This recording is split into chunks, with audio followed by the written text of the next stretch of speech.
Fellas, you know Degree Cool Rush deodorant, right? Well, last year they changed the formula, and guys were mad about it. One dude even started a petition. So guess what? Degree heard us, admitted they messed up, and brought the original Cool Rush scent back exactly how it was. And it's in Walmart, Target, and other stores now for under $4. So grab some and remember why its cool, crisp, and fresh scent made it the #1 men's antiperspirant for the last decade. Degree Cool Rush is back, and it smells like victory for all of us.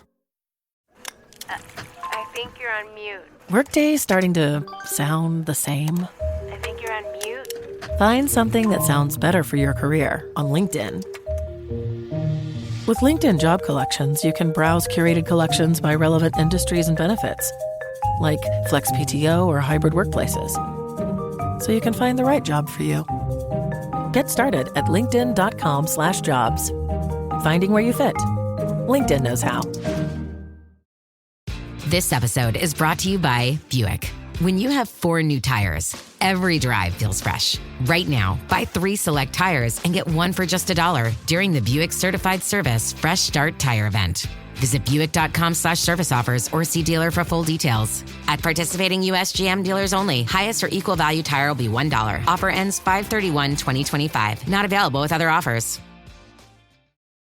Nigel here. Did you know the wise time to relieve allergies is at night? With Zyzol. And who better to explain than a wise owl like me? Your allergies won't take a hint when you're tired and ready for bed. Don't suffer the symptoms that bother your sleep. Take Zyzol 24-hour instead. It starts working fast and works while you sleep, so you finally get much-needed rest. Then all the next day, it's still going strong, so you can feel your best. Be wise, all. Take Zyzol at night. Use as directed. Starts working in 45 minutes.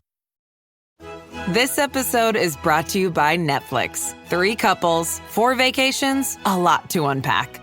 Watch The 4 Seasons, a new series starring comedy favorites Tina Fey, Steve Carell, Will Forte, Coleman Domingo, and more in a hilarious and heartfelt love letter to long-term relationships. Based on the original Alan Alda film. Watch The 4 Seasons, May 1st, only on Netflix. This podcast contains mature content, explicit language, suggestive situations, and partial to full frontal nudity. Listener discretion is advised. Don't let your kids listen to this. I feel pretty good about my stance on this movie. I haven't seen it in probably 10 years. No, probably like 5 years. I think I watched it during the pandemic. It's been easily a strong 20 years since I've seen this movie. The last time I saw it was right before I saw Rocky 6. I binged through them all. That one is... You don't like Rocky 6? The Mason-Dixon line? Yeah, man. Come on. Come on, man. Mason the Line Dixon. Not since Union Kane has there been such a horrible, horrible name for a boxer. Come on, man. Hold on. Mason Line is not a name for one. Wait, why am I upside down? The dick's on my line. I appreciate his boxer names. I'll save the rest for the episode. I appreciate it. It's a great tradition in Rocky. All the boxers have ridiculous names. He peaked with Apollo Creed. It's been a disaster. Clubber Lang's pretty good. Clubber for a boxer? Is that his birth certificate name? Clubber. Yeah, it's James Clubber Lang. His name is James Clubber Lang. James Clubber. There is not a chance he has a birth certificate. Clubber Lang? Yeah, not a chance. Just appeared. He wasn't born. He simply exists. Your picks have been horrible, man. It's the point. That's the point of the show. Isn't it? Isn't it? It's possible. I don't understand what this podcast is about. Poppycock. It's a fuck house. On a weekly basis, we are consuming more concentrated bad movies than probably anybody in the history of mankind. Poppycock. What story? What story? What are you talking about? Do you want lunch? I have yet to laugh in this movie. I'll just tell you that. You picked it, motherfucker. Just remember that. You know what the problem with Hollywood is? They make shit. Unbelievable, unremarkable shit. I was legitimately offended. You were offended? I was offended. I didn't know you could get offended. I was offended. This did it. If I were gay, I wouldn't be offended. They're fucking making shit up, Amin. inconsequential detail after inconsequential detail after inconsequential detail. Bees don't lie. 1, 2, 3, 4, 5, 6, 7. I'm holding a mic in my hands, and now I'm talking all alone.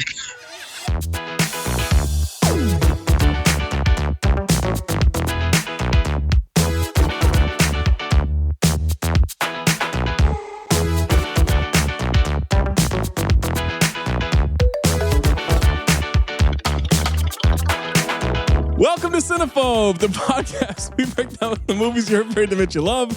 I'm Zach Harper. That's Amin and That's Anthony Mayes.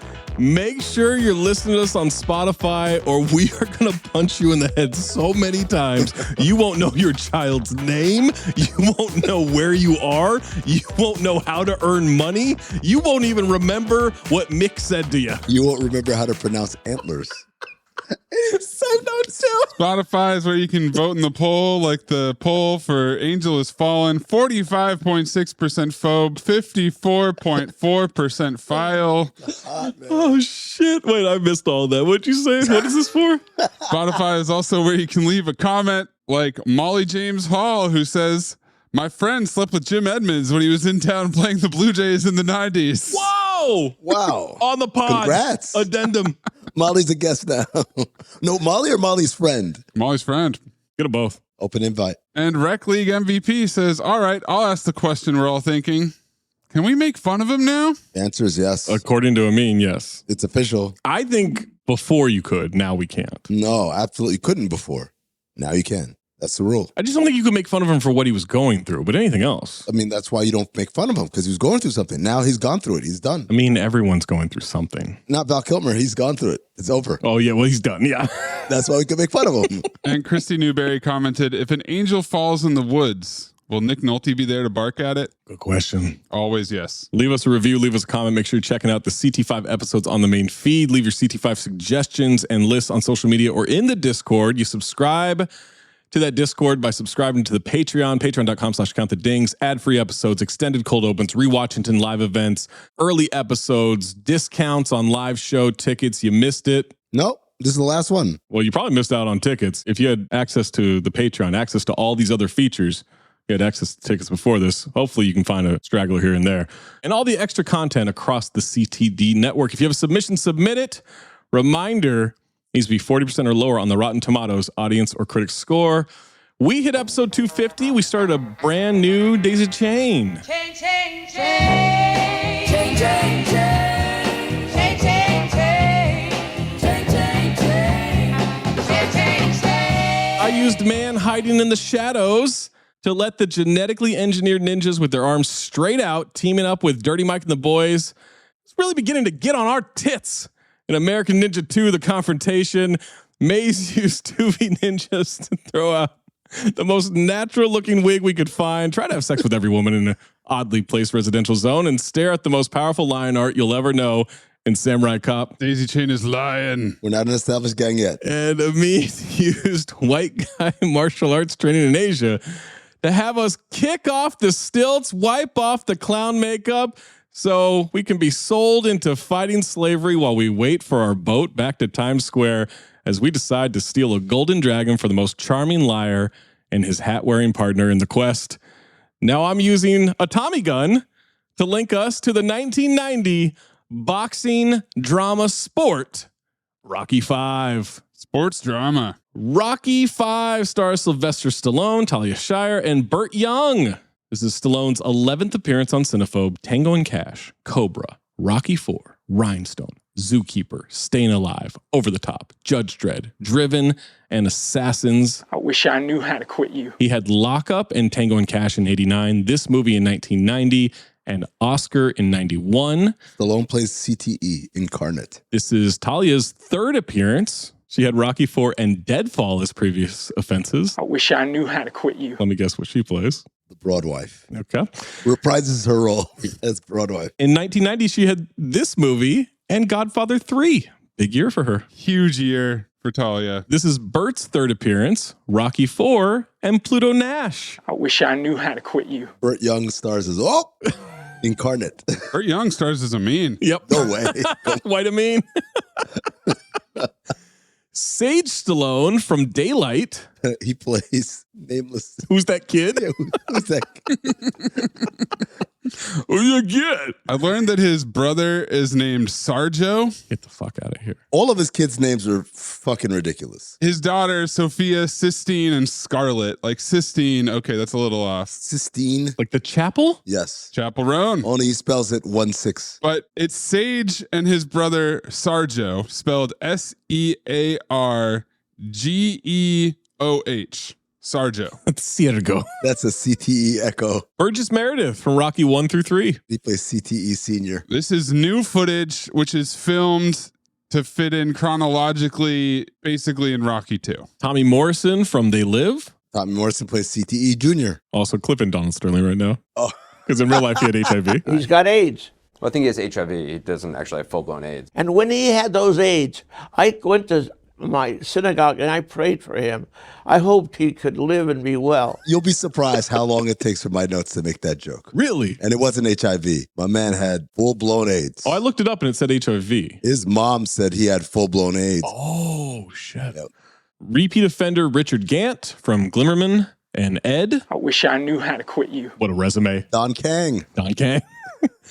Amin, I hope you're in a good emotional state. Mm-hmm. 4-time repeat offender Tony Burton from Hook, Rocky 4, and The Toy. I wish I knew how to quit you. Wait for the notes. Delia Shepard, repeat offender for Paul Blart 2. And What Happens in Vegas. I called her Bimbo Coles. I just called her the whore. Oh. Yeah. Well, the reporter confirms it later. He does. It's Giuliani time. He does it in the most disrespectful way, too. Oh, my God. And the press conference went, ooh. Kevin Connolly, repeat offender from directing Gotti. Director of Gotti. E from Entourage. I will not give you guys what I call him now because I want that moment to be Nepo baby, Jonathan Avildsen, my boy, repeat offender from Karate Kid 3, motherfucking Snake. What was he in this movie? He's around, but in the director's cut, he has a scene where he gets into an altercation with Paulie on the street, which almost turned physical. So he's not in the movie, is what you're telling me. I think he's in the crowd during the street fight. Got it. I was looking for him. I didn't really see him. Michael Buffer, repeat offender from Zohan, Harlem Nights, and Virtuosity. I wish I knew how to quit you. And that's all I got for the cast. So Michael Anthony Williams is Union Kane. He was in Full Metal Jacket. And then Jennifer Flavin and her two sisters are in this movie. In 1988, Flavin met Stallone at a Beverly Hills restaurant. They were in a relationship until 1994, when Stallone wrote her a letter saying that he was having an affair with model Janice Dickinson, and that he was the father of her infant daughter. This motherfucker loves writing letters. However, after DNA tests had shown that he was not the father, Maury style, the relationship ended, and Flavin reconciled with Stallone in 1995. That's his wife and mother of his 3 daughters. Wow. Flavin Flav. The Flavin of Love. Rocky 5 was directed by John G. Avildsen. He directed Rocky, Karate Kid 2, Lean on Me, and is a repeat offender for directing Karate Kid 3. I wish I knew how to quit you. Written by Sylvester Stallone, who is a repeat offender for writing credits with Staying Alive, Rhinestone, Rocky 4, Cobra, Over the Top, and Driven. Glasses on, hunt and peck typing. Dog, how long? Knock this script out, baby. The best. You wrote all these on a typewriter. Yeah. So when you have a typo, that fucks up everything. I don't think you're worried about it. How long does it take him to white something out? No, you didn't white out anything. Rantlers. That's what the script says. The typo made it all the way to the set on that one. Fuck it. I'll just make him have CTE. Synopsis for Rocky 5. Reluctantly retired from fighting, Rocky takes charge of Mickey's gym and agrees to train a young protege who's hungry for success. All of that is slightly off. Tagline, go for it, November 16. Go for it. CT5 songs, maybe? Alternate tagline, go for it. What? Without the November 16. Oh, okay. $42 million estimated budget, grossed 40.9 US, but 119.9 million worldwide. It is a hit. Before we jump to this movie, you listen to the rest of this podcast. Unfortunately, Rocky 5 is a rental. Yeah, you told me it was on Netflix. I thought it was. You guys are killing it. This is worth it. You say that every time. It's not worth it every time. They told me to watch out for scammers and deceptions. And it turns out it was Zach all along. No, I didn't know the word deceptions. I would have never said that. He was blown away by the word intend, by the way. Rotten Tomatoes. Rocky 5 Receives 32% on 38 critics on Rotten Tomatoes and 31% from the audience on over 250,000 ratings. Amin, would you like the positive or the negative reviews? Wow, we got a DQ, huh? What? It's a double qualifier, folks. I am a brain half full of violent blows. So Zach, give me the positives. That's such a crazy line. Hey, John, that's weird. That glass looks half full to me. Wow, now that you mention it, it is half full. Grant Watson of Fiction Machine.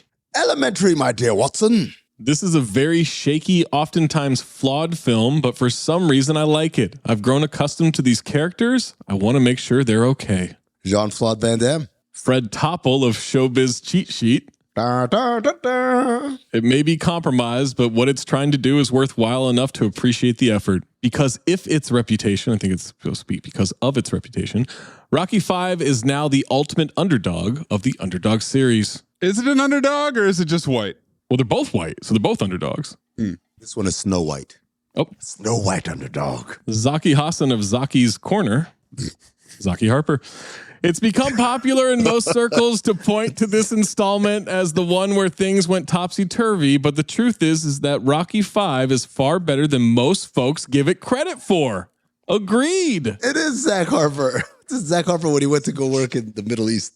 TV Guide. Cowards. For the most part, the Rocky pictures have been outstanding entertainments, beautifully crafted and executed, and Rocky V is an important and worthwhile addition to the series.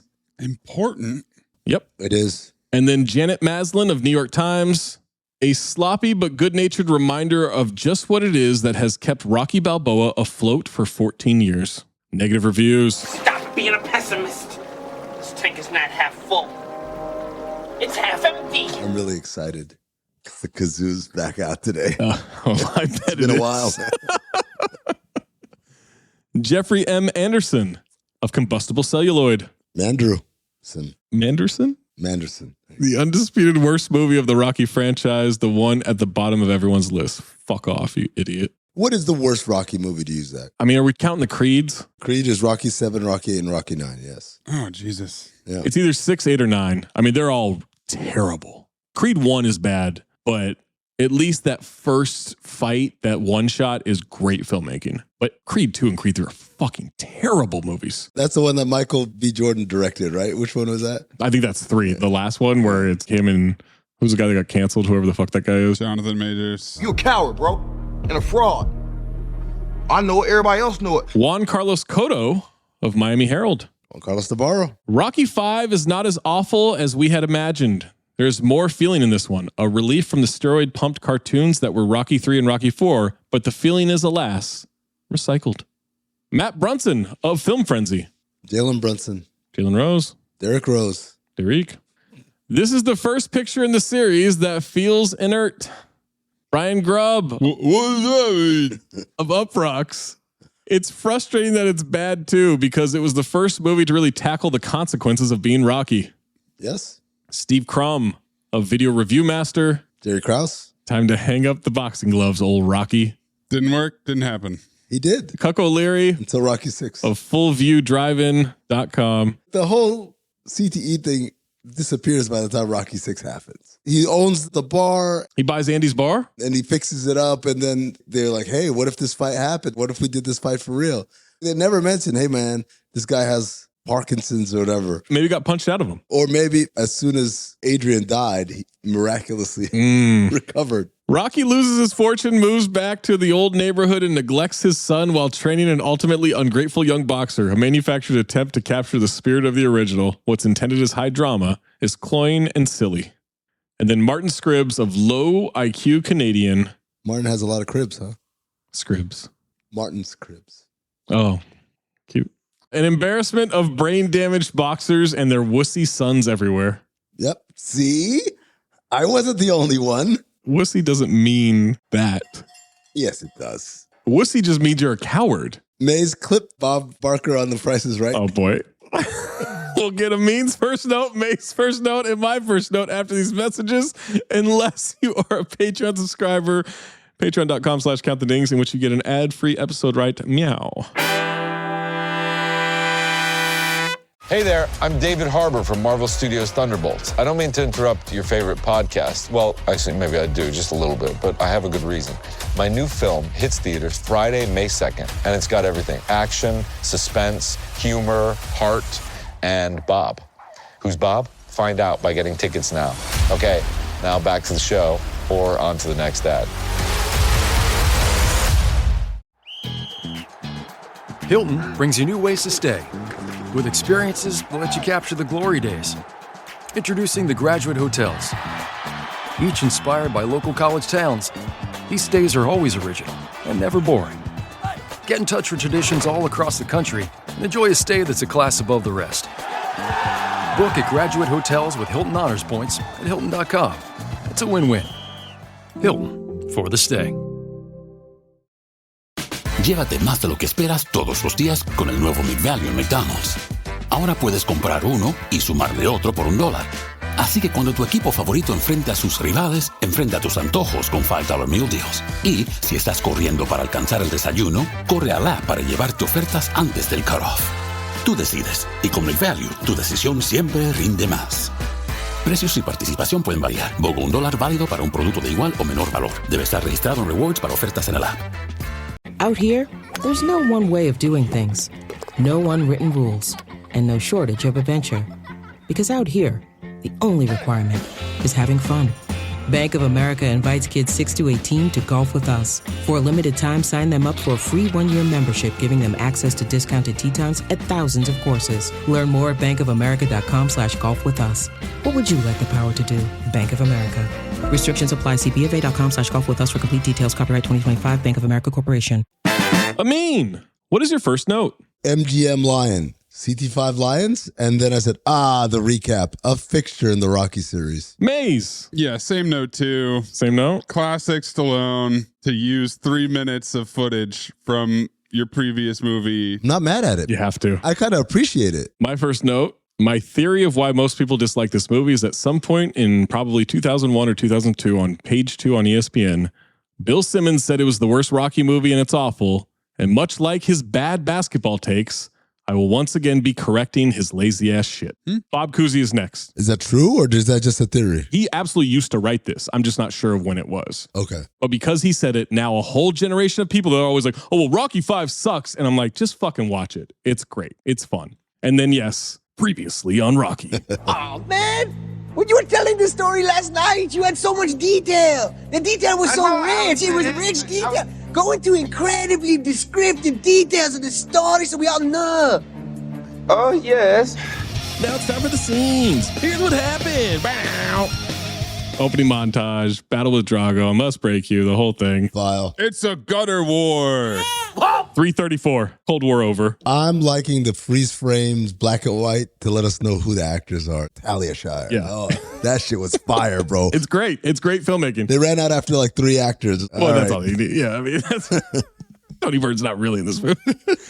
Cut to him in the shower. Cheeks. Tony is shouting to him in the other room about how he came through and made everybody proud, especially Apollo. Dude, I saw Duke Evers and I got emotional. What is going on? Eyes welled up, lip quivered, everything. I don't know. Like Luca? Yeah, like Luca. Back in the Big D? Yes. More Rocky 4 footage in this movie than Luca's tribute video. Absolutely.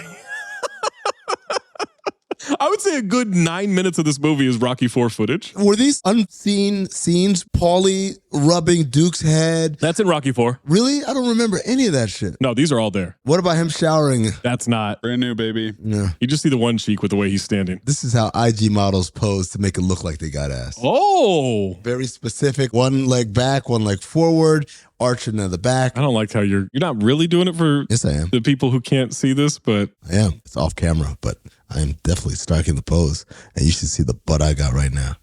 Whew. Should I make a clap? I can't. You know why? Because it's all a mirage. IG models. Duke is a little too liberal holding up the game-worn Apollo shorts. a little bit, yeah. Yeah. I'm like, hey, man. This is for Apollo. Rock says, yo, Tony, get Adrian. He's freaking out. He's panting under the water. She comes in when he's sitting in his underwear, shivering. He's ass on. Why didn't he towel off? He can't. He's still soaking wet. He probably did, but he was shaking so much he couldn't get all the water. The Parkinson's. He's already got Parkinson's? The instant Parkinson's. Just add water. It got punched into him that quickly? Full blown. Full on. Not like a little tremor here or there. He's shaking like crazy. He is making absolutely no sense. CTE gibberish. Remember when Mick said when he was fighting, sometimes he'd fight so hard that he was thinking that he broke something inside and he was gonna die, and that's what he said. That's when the angels was calling on him. Ricky, excuse me, I don't, what's wrong? I can't. Can't what? I can't stop my hands from shaking. I never felt this like. He calls his wife Mick at one point. He doesn't. Yes, he does. He says, I want to go home, Mick. He's talking to Mick. No, he's talking to her. No. He thinks she's Mick, and she is horrified by that moment. Yep. Sly ass the fuck off in this scene. He's so good in this scene. Absolutely. He's so deep in a concussion, you can't even imagine. Like, he'll never get out of it. I'm not saying he's great in this movie, Mayes. Don't give me that look. In this scene, he's incredible. We're not going to throw out the baby with the bathwater. Or it's going to be great in this movie. I watched this scene and I said, he must have spent at least a month with Carl Weathers. Ask him, how would I portray this? And you know how at the end of Rocky 3, where they're doing the sparring and he's coaching him on moving around, whatever. I believe in real life, Carl Weathers did this with Stallone. If you punch Parkinson's into somebody that quickly, I think you won the fight. Oh. Retroactively, he should be given the win. Drago. In my recap, I said he got his ass whooped. He gave him Parkinson's, man. Drago won. I saw Drago in Creed 2. He looked fine to me. Yeah, he looks good. He's in good shape. She wants him to see a doctor. He wants to go home. Yeah, he calls her Mick. Incredible. Got to a Russian airplane pulling into the airport. Where's the kid? She says, I don't know. I said these are bad parents. Oh, there he is. Hey, sucker. How you doing? How long was Rocky in Russia? This kid is 6 years older. Same note, too. The kid is older and he says, how you been doing in school? I'm like, what? Who's been watching him? Immediately, this hit me. This is my theory. This is the lens that I watched the rest of this movie in for the first time. And again, if this has been on the internet and somehow seeped into my consciousness, I apologize. I'm not trying to steal this theory, but this is what popped in when I was watching last night. Rocky died in the fight. Drago's 2 for 2 in killing fighters. Killed Apollo. He killed Rocky. The win didn't happen. The comeback, the shower combo, none of this is real. This is afterlife. We're in a lost situation, purgatory. What, he go to hell? He's not in heaven. He's not in hell. He is just in a different plane of existence. He's dead, though. You are dead. And this is not reality. I thought you were going to go a different direction. I thought you were going to say he's in a 7-year coma, like Seagal. No, he's dead. How does that explain Rocky 6, 7, 8, 9? They don't happen. It's all afterlife. He's stuck in purgatory. Michael B. Jordan never existed. Thank God. Thank God for that. You could only be so lucky, Zach. Yeah. These are all figments of his CTE-addled brain, right? Yes. That's why the kid is older. It's why he's 7 years older. Oh, the kid is a lot older. He is imagining he doesn't know anything about this child because it's not his kid. The kid lived a full life. This is how I watched the rest of the movie. First time in my life I've watched the movie this way. I took it as he really does not give a fuck about his kid. Also, maybe that. I got a few new dents. House, school. I made the honor roll. You're beautiful. Home team. Home team, horseman. What? Horseman, for sure, yes. It's not going to win, but it's a horseman. No, it's in the race. It's just not going to win. Time for a press conference. In a hangar. How does he feel about Russian people? What? Very good. Very great people. He was isolated in a cabin for months. We had those two guards. That he ran away from. Well, they didn't catch him, so they were great. They asked Adrian, did you learn any Russian? Polly, she got fluent in vodka. Pot kettle. Got her ass. I was like, yes. Doc Rivers press conference laugh. Rumors of physical complications after the fight. Who snitched? The press conference groans when this guy asked that question. Oh, you gonna fuck this up right now? You're ruining the vibe. Yeah. Adrian says he's in peak physical condition, and I said CT5 liars. Yeah. Zach, I asked, who's the leak? A la Angel Has Fallen. I think it's her. She's trying to get him pressured into retirement. Oh, for sure. She's the worst. No. That's actually being a good wife. What are you talking about? No, she's not. What? She's the absolute worst. Her husband is shaking. He's dead. This whole movie. All right, take it easy, George Washington Duke. Yeah, exactly. I mean, I already know who's getting ass off. Come on. Come on. He's into that character comparison. Doesn't want to be Paulie, but fake Don King, he's all about it. The AMA recommended boxing be banned. Do you agree with the doctors? Yeah, absolutely. I think the doctor should never fight, no. Out of nowhere, George Washington Duke has a microphone hooked up to this system and interrupts? That was a beautiful answer, champ. That's right. Doctors should stay out of the ring. Doctors should never fight. They should stay out of the ring forever. Rocky Balboa, the funniest champion ever. America's own Rocky Balboa. How are you? George Washington Duke here, promoter extraordinaire. Welcoming back Rocky Balboa, champion of all the Americas and all the Russians. He brought his own mic, but how did he hack into the audio file with a wireless mic that he brought himself? Is it like a universal remote? It works wherever he goes? I asked the question, another Duke? Dueling Dukes? Of all the universe of names. Yeah. But I know why he came up with the name Duke. That was the only other nobility he could think of beyond King. Absolutely. King, George Washington Prince. Richard Gant is fucking phenomenal. Yeah. He is 100 miles an hour every single scene, every facial expression, every movement, every reaction. Oh, yeah. Every adjective. He's a 10 out of 10. Don Kang is ass off. He then pitches Letting It Go in Tokyo. Oh, my God. File. File. Not the movie. I'm just talking about that event. Letting It Go in Tokyo. I'm here for it. Okay. Union Kane. Oh, boy. Not a talker. Oh. Balboa, I want the opportunity to take what you got. Ass on, crazy eyes. Ass on or ass off? Because this guy might be so brain damaged that he can't talk either. Oh, he's CTE as well. He's a boxer in real life. Come on, Zach. This isn't a character. Not everyone's The Rock on a microphone for WWE. Some of these guys can't talk. They've been punched in the head too many times. These bums can't think straight. None of these bums can think straight. Listen to the Duke.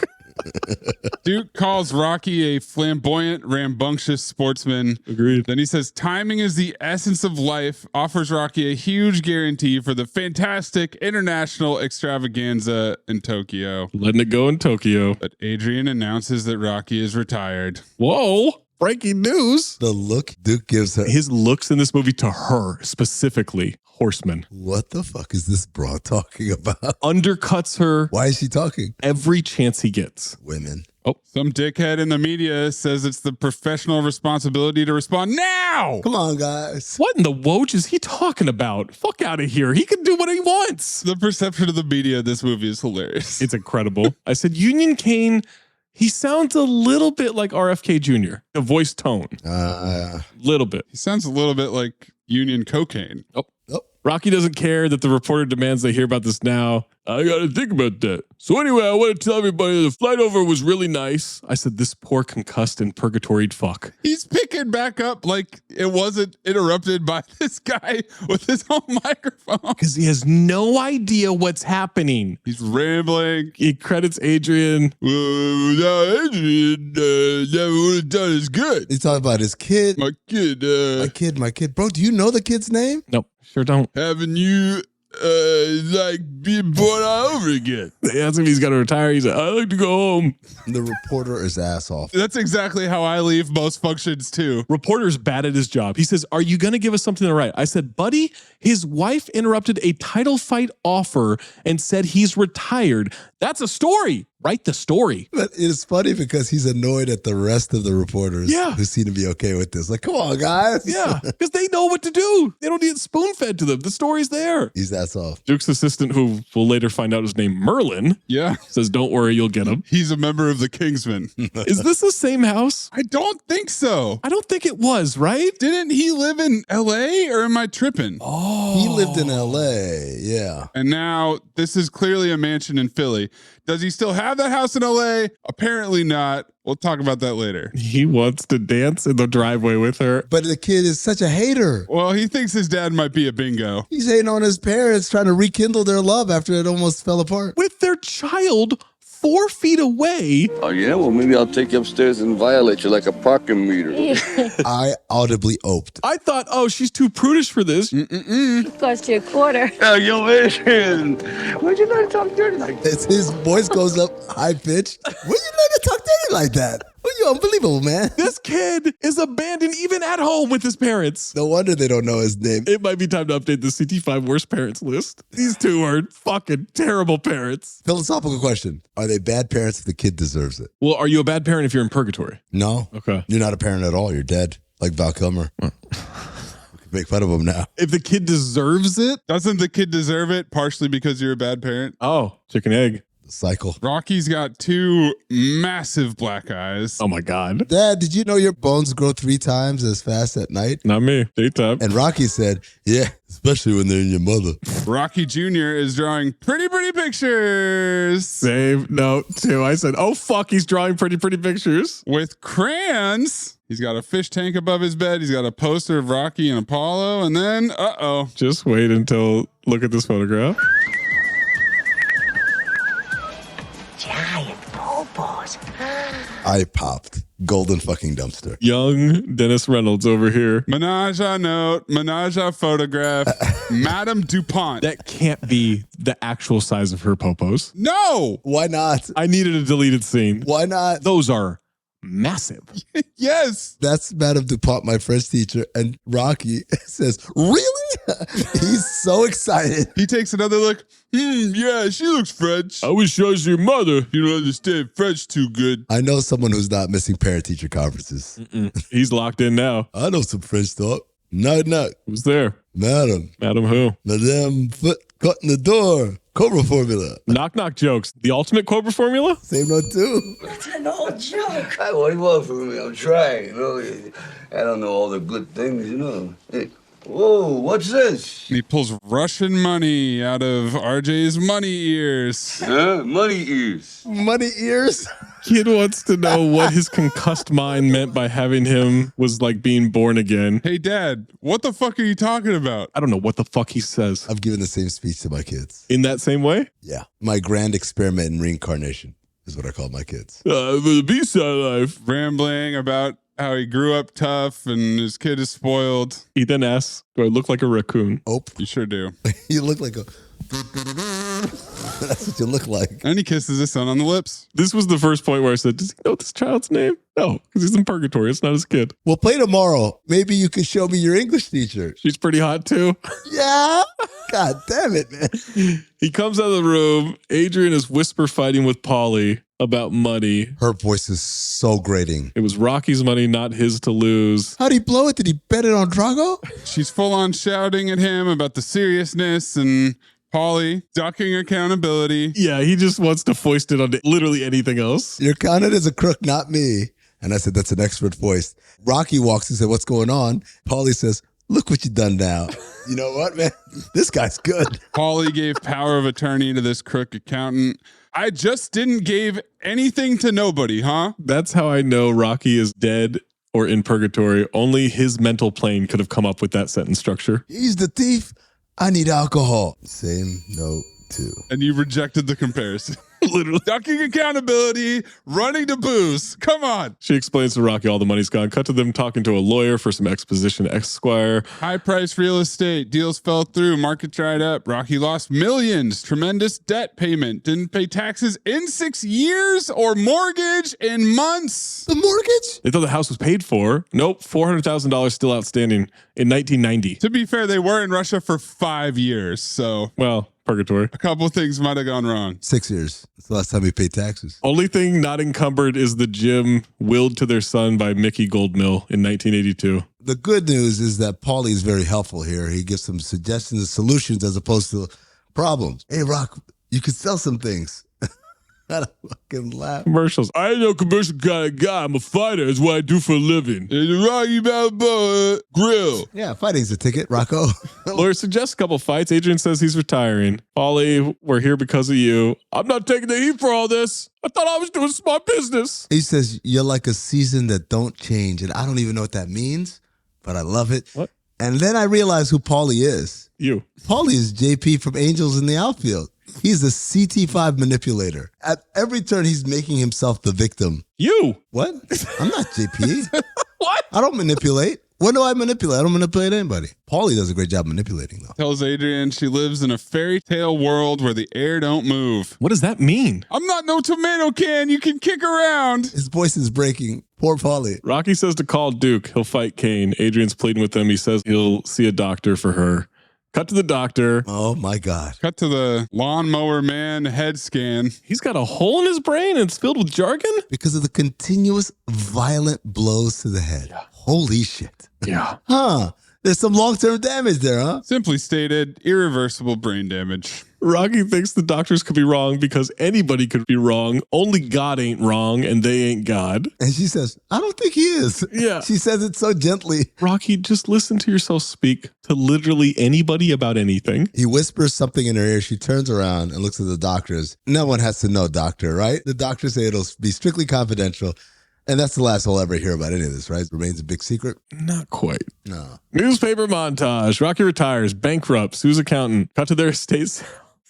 This kid is sitting on a motorcycle that they sell. This guy's just like, get off the motorcycle. We sold it. This kid is like the Ratliffs from White Lotus. Yeah. The idea of being broke, doesn't know what the fuck he's going to do now. His life is ruined. Rocky tells him not to worry. He'll get it all back. Home team. What? Horseman. Home team. Mickey used to say, fight ain't over till you heard the bell. Ain't heard the bell. I said, Rocky, your head must be ringing like bells at all times. Ring a ding ding. What are you talking about? You are the bell. Right. Also, Mickey had CTE. Yes. He didn't know what the fuck he was saying. We'll get to that later. Rocky finds this piece of shit hat in the attic. In his old leather jacket. His agent walks in. He found the hat from Rhinestone. She's wondering why he's wearing all of his old clothes. I said, he already has dementia. This is not in Look at This Photograph because I knew you guys would say something about it, but I do have to make note.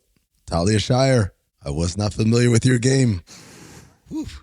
Damn, going back to the hood to get fucked up, that's all he can afford now. It's not because he wants to be around his friends. That's because he's broke. As he leaves, he hears people ask, how could they blow it all? Heaters outside. Yep. Looks up at the gym, asks how Mick is doing, stumbles in, walks right in. How you doing, Mick LaSalle? San Francisco Chronicle. It's totally run down inside. It's a shithole. It's like the flower shop Liam Neeson was hiding in. Remember that? Yeah, it definitely hasn't been touched since Mick died 8 years ago. This guy is your favorite human being ever, right? Who saved your life. You are a very successful, famous boxer. Mm-hmm. You own this place. Why the fuck? He didn't even know he owned it, I mean. I guess. Well, he doesn't know a lot of things that he should. Also, apparently his son owns it. Who was 4 at the time? Yeah, sure. He starts having these Alzheimer's episodes / reminiscing.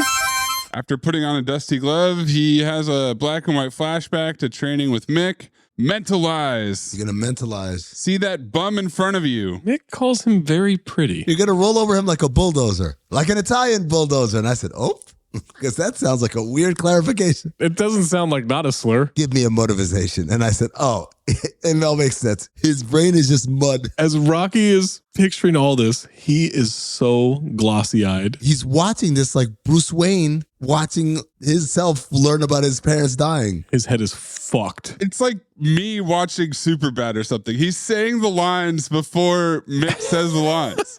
Nature is smarter than people think. And Mick gives him a gold boxing glove necklace. It's Rocky Marciano's cufflink. Like an angel on your shoulder, see? And if you ever get hurt and you feel that you're going down, this little angel is going to whisper in your ear. He's going to say, get up, you son of a bitch. Because Mickey loves you. If you ever get hoit. You ever get hoit? This is CTE. Rocky present day. You are the angel. These are the two most incoherent people to ever be paired up. He says, what happened to the other cufflink?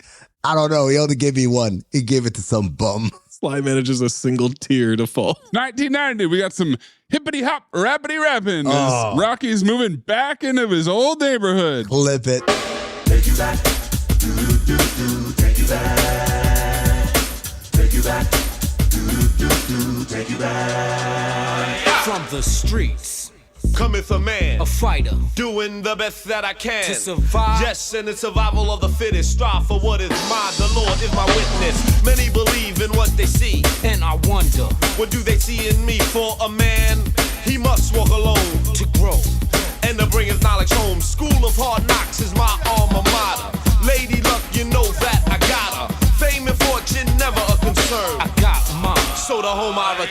you're thinking to yourself, that hook sounds familiar, that's because the singer is none other than, you guessed it, Frank Stallone. Take it back. Take it back. Take it back. Take it back. Take it back. Take it back. And now Paulie wants credit for keeping this place. This fucking guy, dude. This is Paulie's place? No, it's the same house that they lived in. He didn't sell it. Oh, okay. Paulie does deserve some credit for having the foresight of. For being too lazy. He didn't have foresight. He was too drunk to sell it. If you made it rich, then blew it all, would you move back to your old neighborhood? No. I'd move anywhere else. You have to find a new shitty neighborhood to live in. New shitty neighborhood. Yeah. Can't go back. Fuck no. Can't go back. Never go back. Never back down. I'm pretty sure this is what Paulie says. Put some aluminum siding on the house and it'll fix it. They really love aluminum siding in 1990. They're Philly trash. Of course they do. That'll fix it. That'll make anything classier. One of my favorite things about Paulie throughout the Rocky series is sometimes he'll hold back Rocky and softly say, "Come on, Rock. They got no class." Yeah. Talking about someone else. Duke calls, Adrian answers. Calls him with a Cobra formula. You must be able to hear it. Hear what? Sound of the parade going by. Opportunity knocking. What the fuck? What's it going to take to get you people to realize I'm giving you a chance to pull yourselves together again? Let me handle your husband's career and the money will pour in. You can start living like human beings again. Beings. We are living like human beings. You should try it sometime. Hangs up and I said, oh, women. Yeah. Takes a swig of his alcohol. I said, oh, Amin's going to like that. A vigorous swig, and look at this photograph. We'll show it.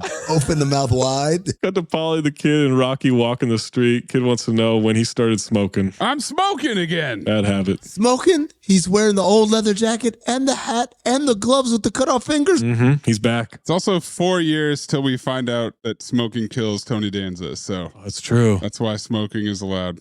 Rocky's trying to teach Rocky Jr. about street smarts. Good luck. Paulie warns him to watch out for scammers. Really, Paulie? Well, you were warning them about scammers? What's a scam? What? Ask your father. A scam is like a hustle. He don't get it. Bubba's mother interrupts. Ass the fuck off. To tell Rocky that Bubba used to be his punching bag. Same note too, bro. If you expect me to be his punching bag, you can't forget about our deal. Yeah, he had a nice head. And she says, welcome back, Golden Dumpster. Scam is a hustle. Hustle is a con. Kid finally finds a word he understands. A deception? Fucking nerd. They were going to a hoagie shop at 8 a.m? I don't think they were going there. They just walked by it. He's walking him to school. And he wishes that it was still open. I think they were going to a hoagie shop on the way there. Breakfast hoagie. Oh, what happened to the hoagie shop? Just a little aluminum siding and paint. We'll fix it right back up. This place is coming down with tooth decay. It's called Urban Blight. Oh, yeah? Well, this place is Blight new. What? And I laughed my ass off. What? He said it's Blight new. Rocky wants to talk to the kid alone as they walk to school. I want to talk to the kid man to smaller man. JP Paulie says, look, I got no feelings.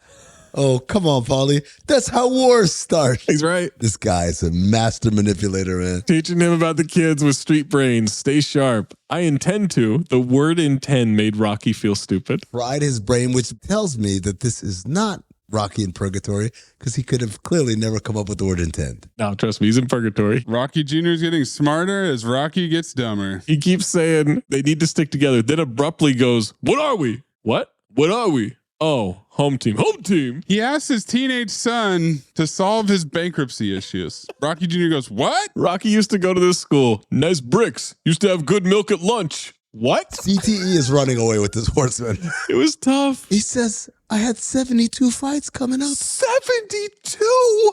Best case scenario. His brain is oatmeal. Instant oatmeal. Holy shit. He pulls out $1 from behind the kid's ear. This is the third time he's done the behind the ear trick. Behind the ear might be a horseman. Look, he's got one move, but it's a good move. He's good at it. It's always with the setup. Hey, what's that behind your ear? Cobra formula. Money ears. Every kid in the yard is watching him. He's like, Daddy loves you. You're number one. Home team. You're going to get this kid's ass beat, man. If the kid just shows up to school by himself, oh, it's a new kid, whatever. Yeah. Rocky Balboa drops a kid off at school. You're getting your ass beat daily. Did you see them immediately circle and swarm him? Fucking sharks. Raw meat, baby. These kids have street brains. Gotta watch out for those. He goes back to Paulie and he laments that some wise guys are going to come out and try to bang him out. Mm-hmm. Yeah. Who'd like a banger in the mouth? Guy walks up to him. It's Tommy Gunn from Oklahoma. Amateur record 45-1. Turned pro at 18 and has 8 fights since. This motherfucker's had 54 fights at 20? And he saved up $400 after all that fighting. I call this ass-on's position. Duke shows up in a limousine to try to persuade him again. Duke says, health is fine. What else could a man ask for? Paulie says, money and hair. Okay, maybe you guys are on something. Paulie thinks it's urban light, not urban blight, and Rocky corrects him. What you gonna do? I think he meant Eli Manning. They give him ticks to Union Kane's fight. People love comebacks. And there's nothing in the boxing business more commercial than a long shot comeback of a down on his luck pure Snow White underdog. Now, like your Mark Twain once said, virtue has never been as respectable as money. Who's Twain? He was a painter. Look, simply put, you're the great white hope. You mean great white dog? No, forget it. They've got his medical report. Thanks, doctors. How? You know how. But they can work around it. The deal is hot, caliente, and I gave him a Louis Pinnock for that. Duke guarantees a license anywhere in the world, and here comes Adrian. Mrs. Balboa just appeared. This woman is magic. A woman's magic. Got her ass.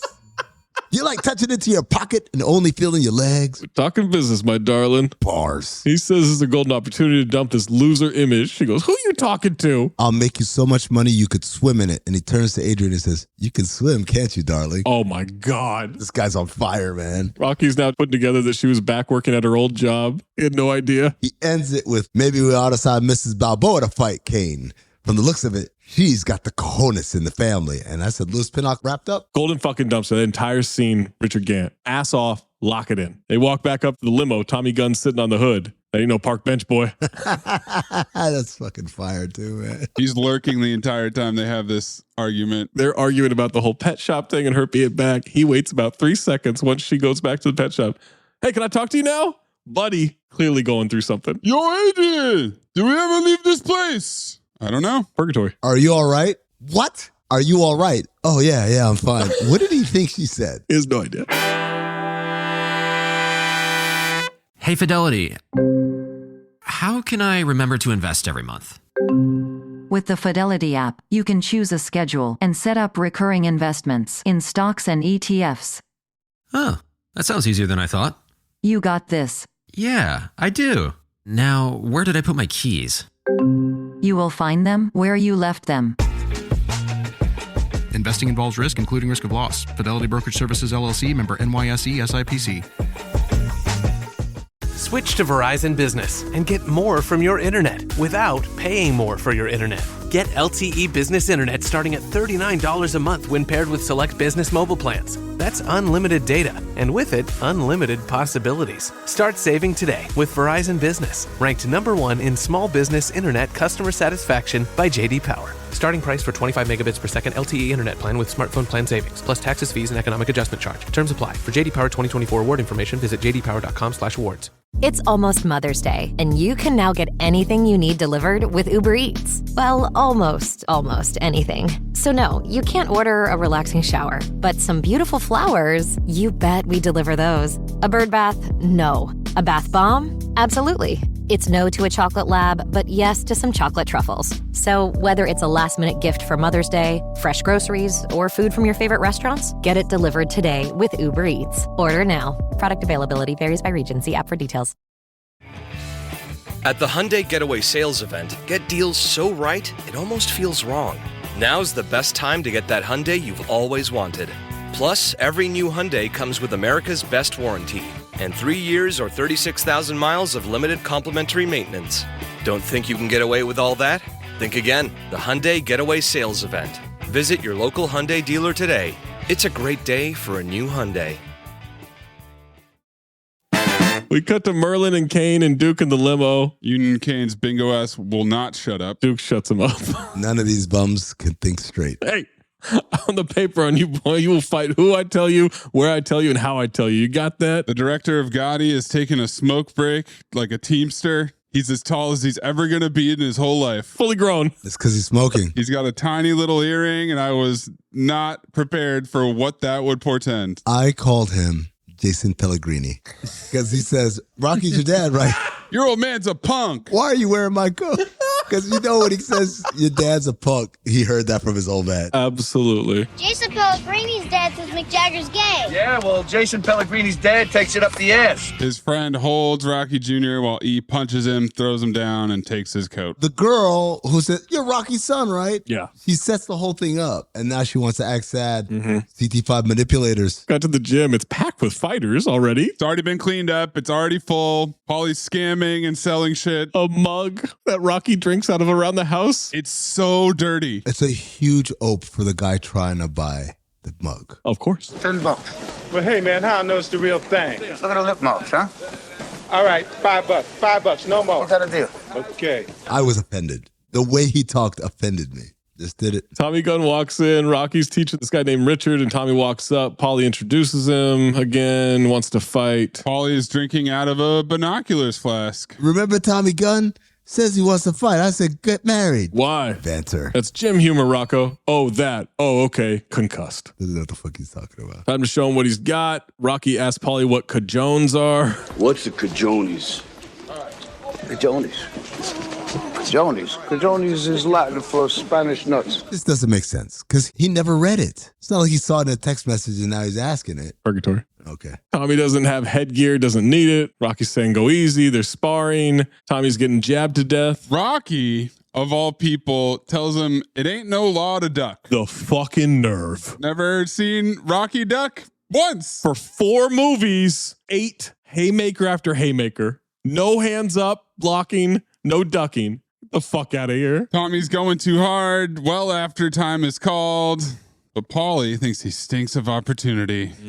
Rocky calls him a street brawler. Tommy wants Rocky to be his manager, but Rocky's brain damage is having trouble processing the career change. I couldn't even type it out. Clip it. Manage. Yeah.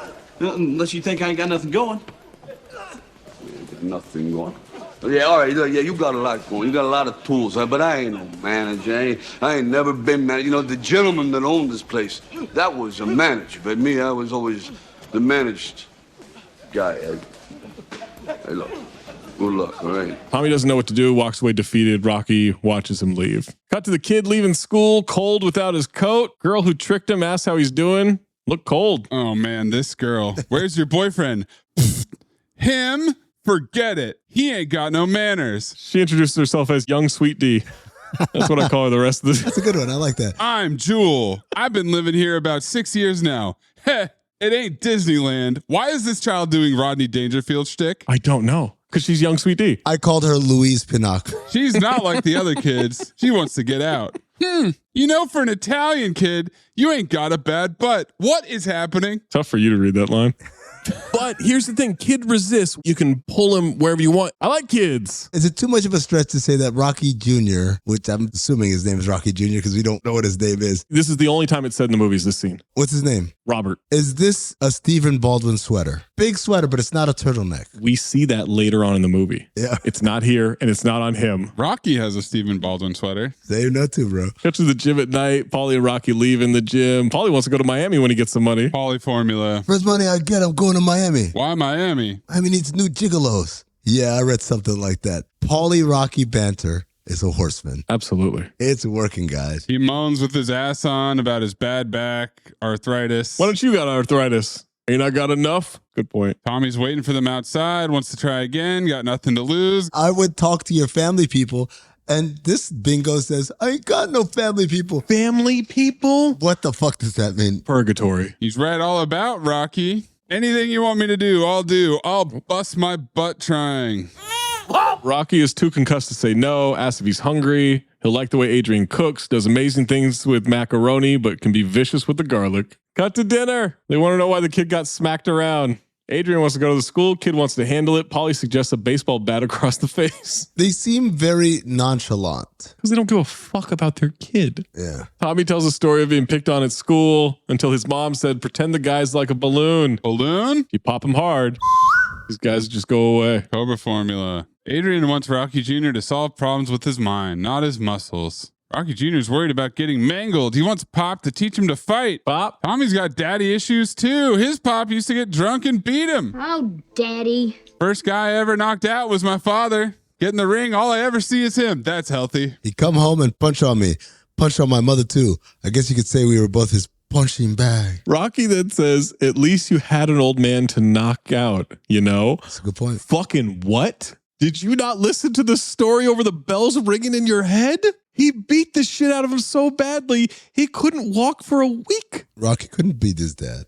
His dad wasn't there. The luxury. Paulie says he's the fittest of the survival. Yep. Tommy's unhoused. Rocky offers him room in the basement, but that's Rocky Jr.'s room. You know, it's not that nice. And then he trails off.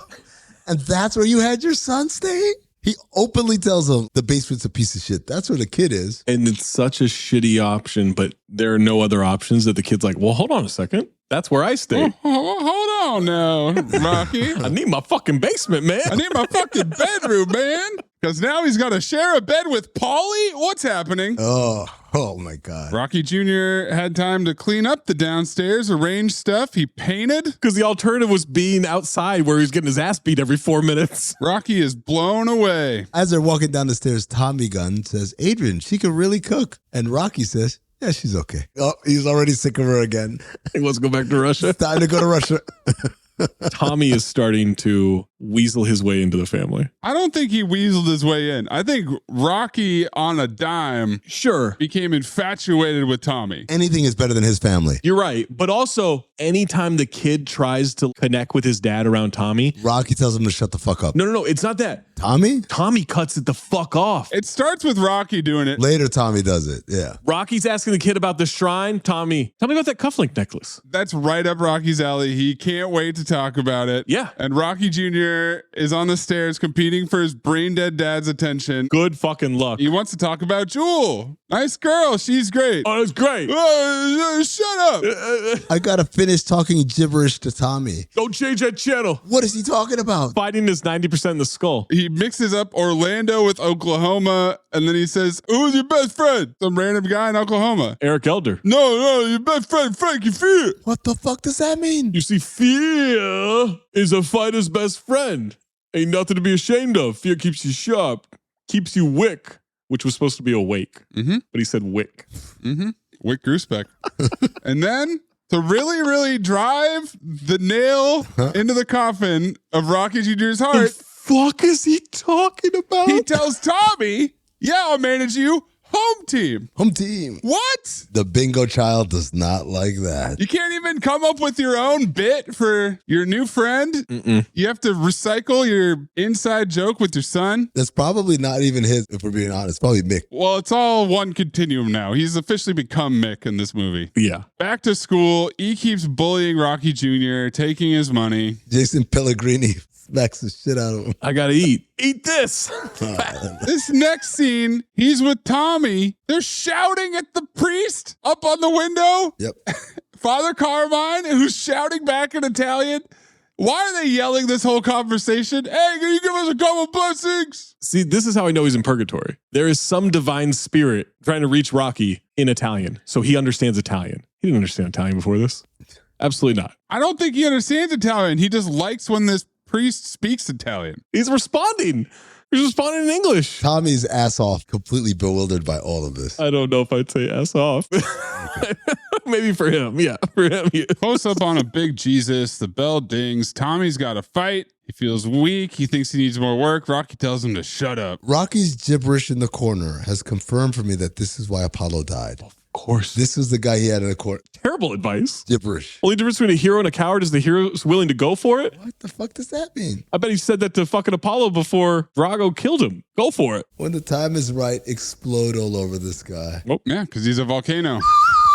Is what Mick said the only thing that Rocky remembers. He doesn't remember his son's name. He doesn't remember any details. He doesn't remember what happened to his money or where he lives. Maze, I seriously need you to supercharge this, okay? I don't like being censored. Well, I'm not being censored. I'm asking to be supercharged. Rocky as a manager is one big game of telephone. From Mickey to Rocky to Tommy. It is. Mickey's talking to him through past memories. Yeah. And he is repeating it. But the problem is either Mickey was himself or Mickey was talking regular, but Rocky's brain translates it into gibberish. San Diego, supercharged.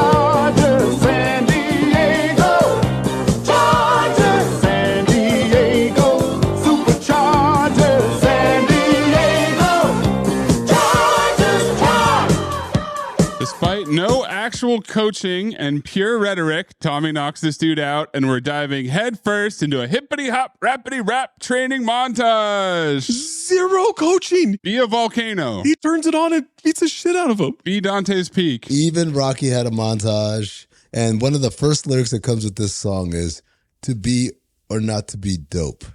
That is the question. I said, 1990. Billy Shakes. Rocky Jr. is there, also training and looking sad. He's got a new bruise on his face. Who's the guy training Rocky Jr.? Danny DeVito. Versus Paul, and then all of a sudden it's some other person. It's Danny DeVito's enemy in that one episode, $1 Million Baby. Keep getting newspaper headlines. He's already 8-0. These are the headlines. Balboa's pupil wins the second round knockout. Okay. Balboa's clone clobbers opponent. Rocky's robot rolls to 11-0. Robot month. Balboa's boy wins again. And then Rocky's boy bombs away. So we're never going to say his name not once in any of these headlines. Duke and Union Kane watching. Rocky gives Tommy his USA trunks. That's Apollo's. That's fucking offensive. That pissed me off. Hangs a picture of them. Tommy drinking a full mug of foam like Barnett Kale. That's not foam. That's milk. It's milk. He's at a bar with a mug of milk. He didn't drink. He's training. The good milk like Rocky used to get at school. They run up the stairs. Rocky's grabbing for his hip. Tommy's slow-mo knockouts. Duke's got a plan. 3-minute montage. Cut to school. Young Sweet D and the kid are walking. They know he's going to get jumped. Jason Pellegrini says, slumming it again, bimbo. And I laughed. Golden dumpster. Bimbo's 20 CB, right? Absolutely, yeah. I'm bringing Bimbo back. He's ready for Jason Pellegrini. Because he learned how to duck. He unloads with 15 punches. And guess what? Jason Pellegrini can take 14 punches. Sure can. It's the 15th one that got him. He could take a beating. If you ask me which one of these kids trained with Rocky, I would say Jason Pellegrini. Absolutely. Because he took every single punch. Meanwhile, Rocky Jr. ducks. He did. Didn't train with Rocky. Kids are climbing the fence, watching the fight. Climbing chain link fences. 20 CB. Once E gets knocked out, the leather jacket kid gets scared, runs away, and Rocky Jr. gets his jacket back. Can't wait to tell his dad, runs to the gym. He's training Tommy. Kid starts telling the story. Immediately, Tommy shits on his kid. Hey, Rock, I'm cooling down. Wow. He's not having it with this kid. Rocky wants Tommy to move side to side like a windshield wiper. Rocky says, go tell Adrian. She likes to hear things like that. Oh, that's beautiful. Literally, she was against fighting. Because he didn't listen to a single word the kid said. The kid gets it from his mom. His voice is grating and annoying at all times. And so I don't blame Rocky for diverting him in any other which direction. No. Because all he hears are Tweety birds and bells ringing inside his head. It has nothing to do with the grating voice. By the way, I could watch a supercut of this dumb kid being let down by his dad all day long. It's my favorite parts of the movie. They're watching Union Kane on TV. Rocky says anybody with 2 fists and a good heartbeat has a chance at winning the heavyweight championship of the world. Don't think that's true. Again, this is why Apollo's dead. Yes. And we're back in another montage. And we're gonna need a montage. Ooh, it takes a montage. Even Rocky had a montage. The fights are getting better. He's on ESPN fighting. Balboa's Discovery. Balboa's Bomber. I really need to know what this bubble exercise is about, where Rocky is blowing bubbles and Tommy is punching and ducking under the bubbles. Come on, Mace. He's looking at the pretty bubbles, and Tommy's like, well, I got to train. So did you think it's float like a bubble fly, sting like a bee? He probably did. Remember the snails? No, nails, Rock, nails. Tommy's got groupies now. Rocky's dressing crazy. Mad host. He started to get some pussy, yeah. That's how he caught the AIDS. How do you think he caught the AIDS? You think in this movie? It's all the same. It's all the same person. Oh, okay. But he's dead. We can make these jokes. No, it's not about jokes. It's more dissecting the theory. If he was still alive, we wouldn't be able to. Adrian's using the newspaper as lining for the bird shit in the cages. Why the fuck is she salty? He's not fighting anymore. Because he's ignoring his child. She's ignoring. Now she's got to deal with this child that she doesn't. Oh, okay. Yeah. Newspaper has a drawing of Rocky with a Tommy puppet on his hand. Tommy sees it, throws it at the belt. Now this is disrespectful. It's been disrespectful the whole time. It is, but this crosses a line. They've been goading him slowly. Balboa's Discovery, Balboa's Bomber, Balboa's Boy undefeated. And now it's like, Balboa's bitch sticks his fist up and makes him talk and do whatever he wants. He knocks out another guy. Paulie hits Rocky with some Cobra formula. There's your boat, Rock. What boat? The one that's sinking. The boat named Live Forever. He's got an entourage. He's in a massive penthouse. The Rocky's robot thing, Stallone is incredible at removing the robot from the movie, Paulie's robot missing in action. He fucking loves robots. But he still snuck robots into the movie. Of course. Multiple times. The Tommy gun logo on Rocky's robe for being a cornerman, that's pretty dope. I like that. It's nice. Yeah. I'd buy it. Now we've got a chesty redhead who's with Duke all the time. The whore. Somehow Duke is now posing on magazines with Tommy and broads. He knows what he's doing. He knows what he's doing. This montage is happening. All of a sudden, Tommy's got a fancy apartment with marble floors. Penthouse. Now, at the next fight, we see on the marquee, Tommy the Machine Gun. And I said, he doesn't really need a nickname. His name is Tommy Gunn. A lot of punches. He absolutely doesn't. Machine gun. This was a Duke edition. Just like Union Cocaine. But Mason the Dixon line is fine. Mason the Line Dixon, man. Oh, whatever the fuck. So stupid. Zach, if your last name was Dixon, you tell me you wouldn't name your son Mason? No. Oh, man, you kind of have to. Even Juan. Yeah. Tommy knocks somebody out at Caesars, and he's making out with the redhead ringside. Oh, yeah. You better get tested. She climbs up on the ring so they can make out. Paulie keeps saying the ship is sunk. Now Rocky Jr. and E are friends? Jason Pellegrini, this reminded me of when Mike Tyson said, I'm going to fuck you until you love me. He whooped this dude's ass so hard that he became his best friend, hanging out with him on Christmas, by the way. Yes. This is Christmas. They're decorating on Christmas. How do you know it's Christmas? They're watching Christmas Vacation. File. And because fucking Rocky comes down the stairs. Jesus Christ. Brain damage. He's mad that Tommy's not spending time with them on Christmas with his family. Adrian's like, well, that's not his family. Then he shows Adrian the gift for Tommy. It's the necklace from Mickey. She says you've given him enough. Cut to Tommy celebrating with Duke and the entourage. Only in America. Having the best, wearing the best. I love the way Duke pronounces the word afraid. He says, I'm afraid. Afraid cats. That's a cool way to say it. Rocky, of course, has no contract with Tommy. Why would he? Just a handshake. This brain dead dumbass. He would never know to have a contract. Duke feigns concern. The Popos agree. Tempts him with a big payday and hands him 20 grand as an advance. Like Bartleby's dad giving him his college tuition. Here you go. Yep. Now brain dead Rocky is rambling about sin on the roof. Oh! I fucking love this scene. It's Paulie Rantlers. Rantlers. Yo, yo, yo. No, it's not yo, yo, yo. It's ho, ho, ho. It's like $1 billion. Whoa, come on. Who's here? You know this guy. Young Sweet D. You got a weird family. Jason Pellegrini says, looks like we got a 90 proof Santa. And I said, banter. Zapped. That's a killer line. That's what being a bully does, man. It makes you real sharp. They're all wearing these dangly earrings now. That's part of the crew. Paulie kicks Jason Pellegrini, says, come on, chubby, get out of the way. He's got his laundry bag instead of a bag of presents. Rocky Jr. is worried about his clothes. And he's not having it. After 2 montages, Rocky Jr. is officially no longer a smart kid. He's a surly teenager. Absolutely. With a dangly earring. And I said, what the fuck are you wearing, kid? 20 CB, baby. It looks like a tiny spoon. Well, you know what they use that for. Tea? Brain dead Rocky is confused and drunk Paulie should have gone to Miami. Down in the basement, it's time to talk. Rocky thought, very close. Adrian's brilliant advice is go talk to him. What? He hasn't talked to his kid in months. He hasn't talked to his son in 2 montages. Yeah. We don't know how long those montages have been. It's 22 fights. How long does it take to have 22 fights? That's what, like 4 years? 3 years? Well, no, this is 80s and 90s, so 4 weeks between fights. Every other week. Yeah. They just roll them back out like starting pitchers. Yep. Like Tony Danza, he's pitching every game. Rocky Jr. is jealous of Tommy. You don't have no time for nobody, so I got no time for you. You said I would be number 1 to you, and you lied. You lied to me, and you lied to Mom. I never lied to you. Tommy knew my help. Golden dumpster because Rocky says, I never lied to you. You lied to Adrian, though. Getting lied to Adrian left and right. You think all them groupies were coming for Tommy Gunn? No. Rocky got a taste first. We get a scam and deceptions callback, and Brain Dead Rocky is the scammer now. Oh! Film noir. No, he's getting scammed. You're getting scammed by Tommy Gunn. You're about to get this dude taken away from you. Kids leave into the Philly streets at night with 0 parental supervision. They do not try to keep that kid in the house. Adrian tries, no, please don't go. Yeah. Oh, no, please don't go. Limo pulls up. The door opens before the limo stops. Did y'all notice that? That's a badass move. And pulling up behind him is Tommy Gunn. In a convertible? Is he in a drop top?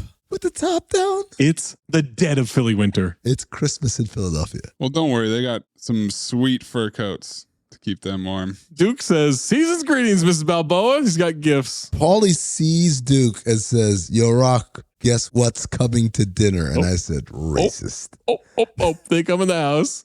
Duke says, "Nice tree. Charming." The joke could have been, "Guess who's coming to dinner?" And that's already a racist joke. It's more humanizing than what he says. Guess what's coming to dinner? What? They needed Paulie to be extra racist. Dinner's cold, but Rocky will have Adrian make sandwiches. Rocky, I don't want to make sandwiches. Oh, Jesus, this broad. Here's the presents. Rocky says they don't want presents. Give them to the neighbors. Duke's amazing. Broad is rushing Tommy. He talks to Rocky outside. I'm 22-0. Where's the money? Where? That's a great point. This is a fair question because I did wonder during this montage. He's been on ESPN. He's been at Caesar's Palace. He's been at Trump Plaza, like all these places. 22 fights. He's beating everybody's ass. Not getting any money for this. No sponsorships. Nothing. Rocky doesn't want him to sell out. Tommy's signing papers tomorrow. Yeah. Rocky tries to warn him about thieves and gangsters. We got a battle of the broads because Rocky's broad is like, "Rocky, don't go outside." And then meanwhile, Tommy's broad is, "We got to get there by 10 o'clock. Both of y'all, shut the fuck up. Duke's a vampire. Live off your bed, Tommy. And he drives 5 miles an hour. Okay. He says, "I ain't you and you ain't Mick." Man, when are you going to understand that? When are you going to understand this is a business? In a business, you need... What, brains? You said that, not Is that me. what you're saying? You're saying I got no brains? It's golden dumpster. Him going, "Brains?" That's got to be on the soundboard. Tommy Gunn drives off with the top down, even though his broad is like, "Put the top up." He's like, "No, Yeah. I want the top down." Rocky starts to run after him, and then Mike Bannon, levels of fucking CTE and migraines hit him.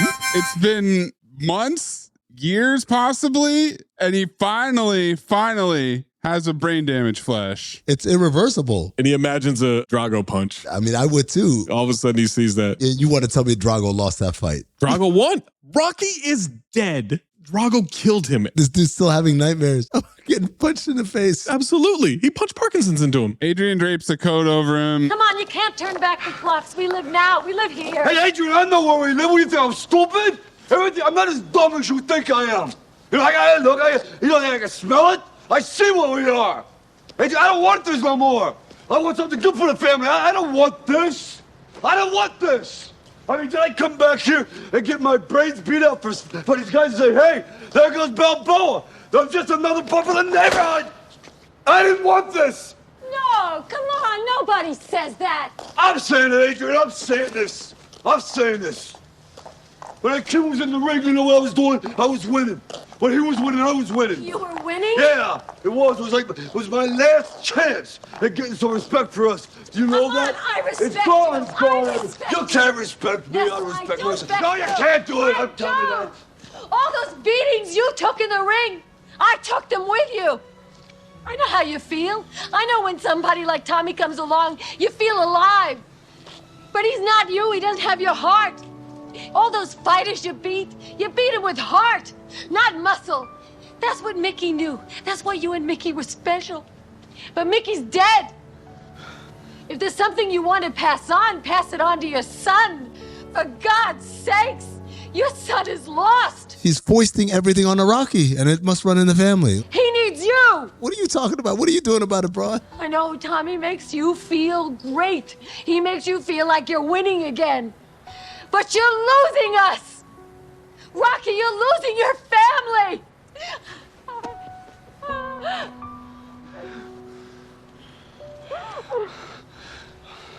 I'm sorry. You know, it was always you and me. It was always you and me. You have a child, you dumb fuck. It should be the three of you. I'm sorry. Back to the kids hanging out on a corner. Rocky Jr. smoking heaters with his crew. Got to get out of here. Let's hitchhike to the shore. And Rocky shows up. You ain't gonna hit him, are you? Jewel checks in, yeah. God damn. Jewel. Young Sweet D. God damn, Jewel. Tough life. Rocky wants them both to wise up and be tight again. Scams and deceptions. Rocky should have learned from his son. What I'm to assume from this is if Tommy never leaves Rocky, Rocky never... Absolutely not. If in that conversation on Christmas, Tommy's like, you know what, Rock? You're right. I'm not going to sign these papers. I'm with you. I trust you. We'll keep going slow. Yeah. The kid hitchhikes to the shore that night. Yes. It's a different movie. Then we got to update CT54's parents. Of course. This is worse than Salamanca. Yes. At least they had the mom. Well, not even that. At least when you leave, there's some sort of clean break, man. I mean, you already had Stallone in Rocky 4 as your OLI. Oh, never mind. Okay. You don't want to bump him up for 5? Yeah. This is adding to the lore. Yeah, let's move him up above David Morse as Jack in The Good Son. Maze, I need to throw the Balboas all the way up to number 2. Goodbye, Jake Tyler and Ryan McCarthy's dad. Wow. And Baja's parents for naming her Baja. Rocky 4 and 5 or just 5? Just 5 for me. Rocky forgets a lot of things, tries to kiss his son on the cheek, but he pulls away. He wants to hang out with his son again. Home team. Yeah, home team. Tries another knock-knock joke. Knock, knock. Who's there? Tuna. Tuna who? You can tune a piano, but you cannot tune a fish. Doesn't he do this one in the first Rocky? He ran that game on Adrian. Is either Rocky 1 or Rocky 2, yeah. Duke. Fight. Kane. Verse. Gunn. And we're not done yet. TV's position tells us they call Tommy Gunn the Clone Ranger. And I said, ha, ha, ha. Dude. I love clones. Tommy the Machine Gun, the Clone Ranger. Jesus Christ. DT5 nicknames. Rocky's robot. How are they getting worse?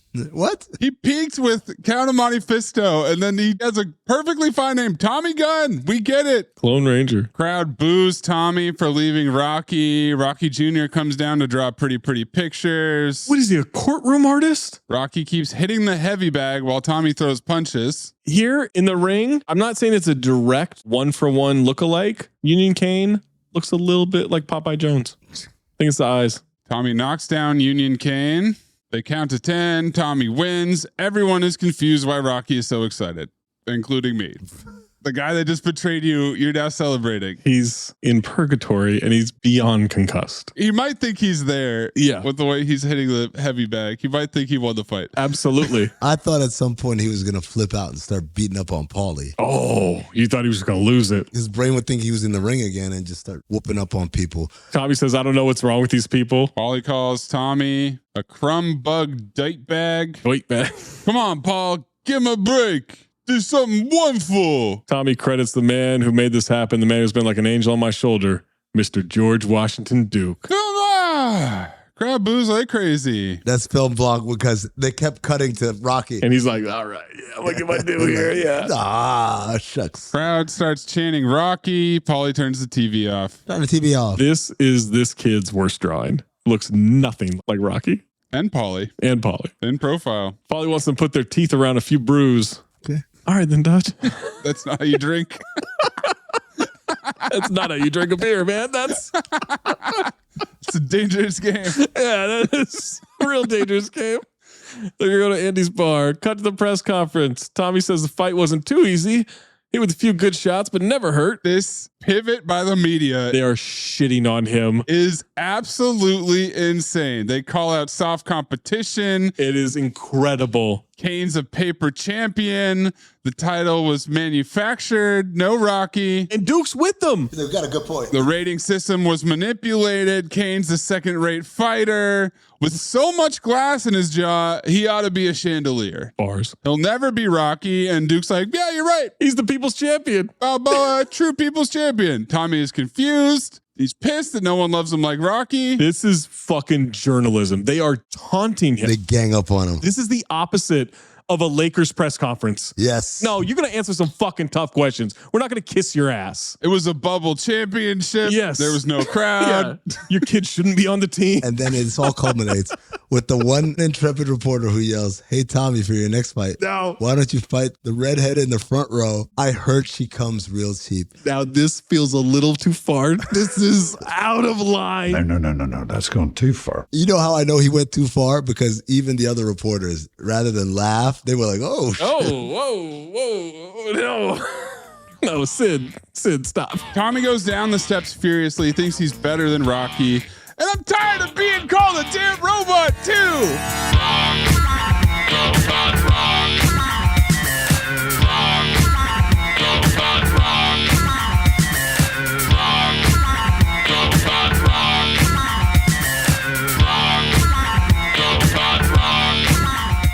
Why did you take out for me. Man, I'm as good as Balboa ever was. Duke wants Tommy to fight Rocky, the greatest fight ever. Teacher against student. Old lion against young lion. Lion month. Lion. Robot month. This is what I love about Duke. Duke never calls him Tommy. He calls him Tommy Gunn the entire time. He uses full names. Oh. Gotta get him into that ring, Tommy Gunn. Or you're gonna be getting questioned like you heard tonight for the rest of your life. Then you're gonna start to ask yourself, could I really take him? Am I really good enough? Do people really think I'm a cheap carbon copy or a second-rate pretender who only got a shot because of my skin tone? He turns into mystery line all of a sudden. Got to challenge that man to fight Tommy Gunn. And if he refuses, then you gotta insult him. You gotta dog him. You gotta humiliate him. You gotta do whatever you got to do to get him into that ring. But that's what you got to do. This is a fucking masterclass in manipulation. He's so convincing that it makes me wonder if he paid the media to say all that shit in the press conference. I think he planted all that shit in the newspapers too. The puppet shit, all that stuff. The whole movie, Duke wanted Rocky to fight. He's been trying to get that payday. That's all he wanted. And so when he's going to all the fights that Tommy has, and he's like, Tommy's really killing, that's when the plan changes, where instead of getting Rocky to fight Union, I'm going to get Tommy to be the champ, and then I'm going to make Tommy call out Rocky. That's why he signed him away, because he's trying to create that animosity. Duke's a genius, man. CT5 genius. Rocky's playing pinball at Andy's. Duke's shouting from outside. In a full fur coat. Fat guy asks if he wants help, and he says, no, it ain't a pie eating contest. Bars. Got his ass. Tommy brought a news crew, challenges him to a fight. And I ain't nobody's robot. Nobody's boy. Tommy follows him inside, keeps trying to provoke him. Rocky says, Duke is doing one of them deceptions on Tommy. One of them deceptions. Paulie calls Rocky the real champ, calls Tommy a goddamn joke, pushes Tommy's shoulder. Tommy fucking clocks him. Guess what? Paulie can take a punch too. I would laugh so fucking hard, man. Now you knock him down. What you trying to knocking me down now? Duke tries to stop him, calls him a street fighter. Tommy Gunn, you're a prize fighter. Cameraman's trying to go live in the bar. Tommy wants his respect. They start bare knuckle boxing in the street. Rocky immediately whoops his ass. Beats his ass, yeah, very quickly. Says he loved him. Supposed to be like this. You blew it! And that's over, right? No, because Rocky walks away. Tommy gets up as Duke is admonishing him. Tommy punches Rocky right in the back. Sucker punches him. Then starts beating the shit out of random people. Everybody. Yeah, he's fucking going to town. Now they're grappling, smashing into dumpsters and trash. They go through a board, rolling around on the ground. Crowd circles around them. Rocky Jr. sees him on TV. Tells Adrian. Time for some brain damage flashbacks. Oh, boy. Drago. Mickey. Okay, so confirmation that he's dead because Drago knocks him down. Ref says he's out. Shot of a fucking casket going into a morgue drawer. Yep. Blood down the face. That's reality. That's what actually happened, yeah. And then all this shit is in this purgatory, whatever. You sold me. Mickey tells him, get up. I didn't hear no bell. Get up, you son of a bitch. Mickey loves you. Gonna fly now. Starts playing. Rocky gets up. Calls after Tommy. No bell. One more round. One more. One more round. One more. Rocky starts getting crafty. He's blocking for the first time in his life. It took 4.9 movies for him to start blocking. He's dodging. He also slide tackles him. He slide tackles. He's fucking tripping him. He's an MMA fighter now. Spin move, sweep the leg. I called it breakdance fighting. It is breakdance fighting. Daisy Chain. I think that's the second straight movie we've had breakdance fighting. Pop and locking, fool!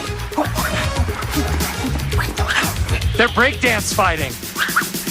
Rocky knocks Tommy down again. Duke's yelling at him to get up. Get up, you bum! They're wrestling and grunting.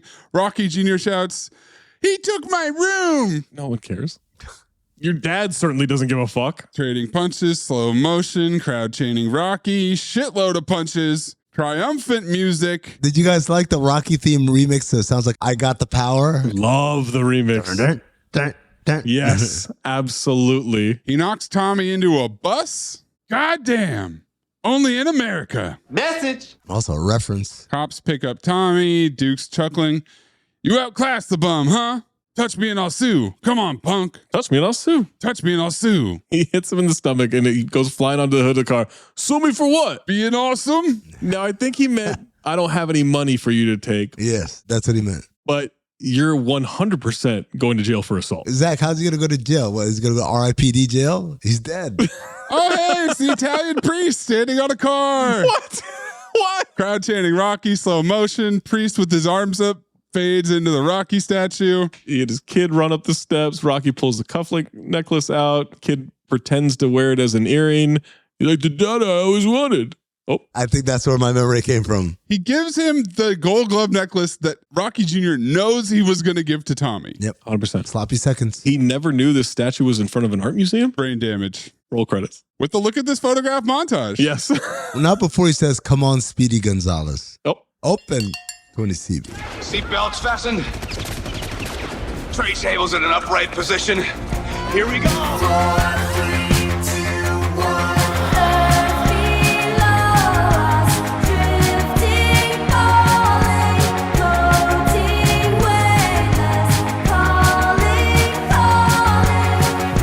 Plot liftoff.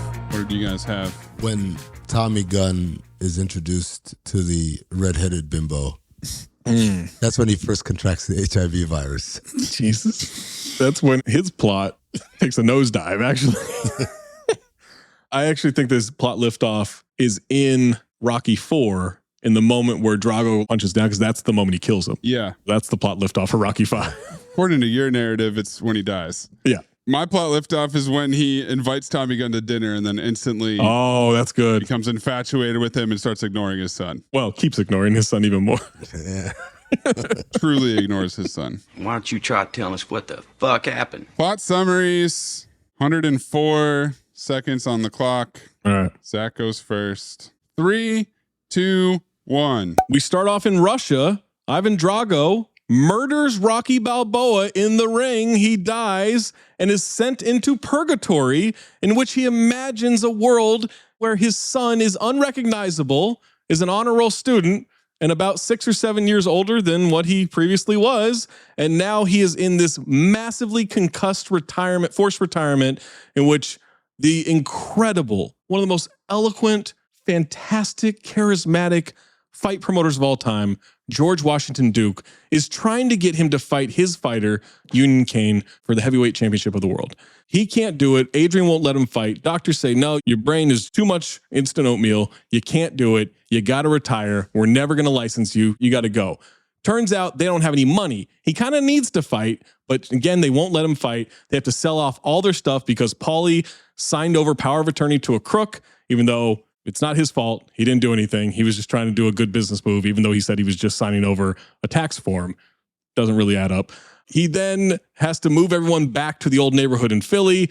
Kid starts getting beat up at school. He meets this guy, Tommy Gunn, who wants to fight. Tommy is a bit of a hothead, just imagines killing his dad every time he gets into the ring. 20. He starts becoming a big-time fighter. Duke takes him away from Rocky because he gets in his head about becoming this incredible champion. Eventually, they fight in the street, and Rocky beats him, and he's able to be put to peace. R.I.P. Rocky Balboa. Oh, 3, baby. 1, 2. Look, do me a favor. I don't want to do a countdown before I do the scene. Countdown. No countdown. Can we just do it off of action? Just in your own time. Good. So I'm not a rocket ship, okay? Okay. All right. Rocky goes to Russia to get away from his annoying wife and kid and beats Drago, but the ass whooping he receives has turned his brain into Quaker's instant oatmeal, developing immediate Parkinson's after the fight. He returns to America a hero and a champion, but with zero recollection of what his son's name is. Seriously, he goes the entire movie without ever addressing him by name, not even once. At the press conference where he's reiterating his retirement, Don Kang shows up with Union Kane and demands a title shot, then wonders why the fuck this broad Adrian is talking. Oh. Rocky and Adrian go home where Rocky jokes about sexually assaulting her, and Adrian jokes how it wouldn't cost that much. Meanwhile, Rocky's kid, whom we still don't have a name for, is a bona fide little broad, but he's also horny like his old man. Rocky eavesdrops and hears Paulie and Adrian arguing about blowing all the money because Paulie is a bingo. Meanwhile, doctor's physician let us know that Rocky has semolina for brains after, and I quote, continuous violent blows to the head. He can't fight anymore. Rocky goes bankrupt, and he and the fam move back to the hood. Don Kang keeps trying to convince Rocky to fight. Tommy Gunn wants Rocky to train him, but he's a bingo too. Rocky's broad son gets bullied at school by Jason Pellegrini, whose dad called Rocky a punk. but neither Rocky nor Adrian can do shit about it. I get the feeling they're not fond of this kid. Maybe that's why neither of them say his name once in this movie. Rocky starts training and managing Tommy by teaching gibberish from the echoes of his CTE head movies. 30. And Tommy starts winning. But everyone keeps calling him Rocky's broad, and that don't sit right with Tommy. Don Kang senses this and offers Tommy broads and a penthouse in exchange for leaving Rocky management. Rocky's broad kid learns how to fight and beats Jason Pellegrini so bad he makes him his friend. This is like Mike Tyson saying, I'm gonna fuck you until you love me. Tommy beats Union Kane in the ass on sweepstakes, but none of these ass-off reporters give him any respect, and neither does Don Kang, and Don Kang gives him the best mystery line impression. 5. Says Tommy to go challenge Rocky, but his bingo decides to challenge him in a street fight where he gets his ass whooped by Rocky, who's inspired by, you guessed it, CTE head movies. CTE head movies. Is that the new name of this podcast? I think so, yeah. That's the 3rd episode we'll start dropping every week, a CTE head movie. 3, 2, 1. Rocky gets brain damage and goes bankrupt. He moves back to Philly and trains an unhoused gentleman named Tommy Gunn, neglecting his family in the process. Turns Tommy into a good fighter, but everyone thinks he's Rocky's robot. Rocky Jr. gets jealous and starts hanging out with Eve from Entourage, smoking heaters on the street. Tommy betrays Rocky to chase fame and fortune and giant popos. Becomes a heavyweight champ, but the media shits on him, so he fights Rocky in the street and loses. Rocky then attempts to have a relationship with his son. Wow. 110 to spare. Damn. Jesus. That movie really did go fast for Maze. Well, it's all montage. Did Rocky popularize montages? I think so. What other movie around that time would have done it? I don't know. I'm trying to think of old movies with montages. It definitely did the training montage at the very least. Yeah. My cat Freddie loves to be brushed and cuddled. But stirring up his cat allergens meant sneezing and itchy eyes. Then I found Purina One Live Clear. It's cat food that reduced the major allergen and my suffering in as little as 21 days. Now, we feel closer than ever.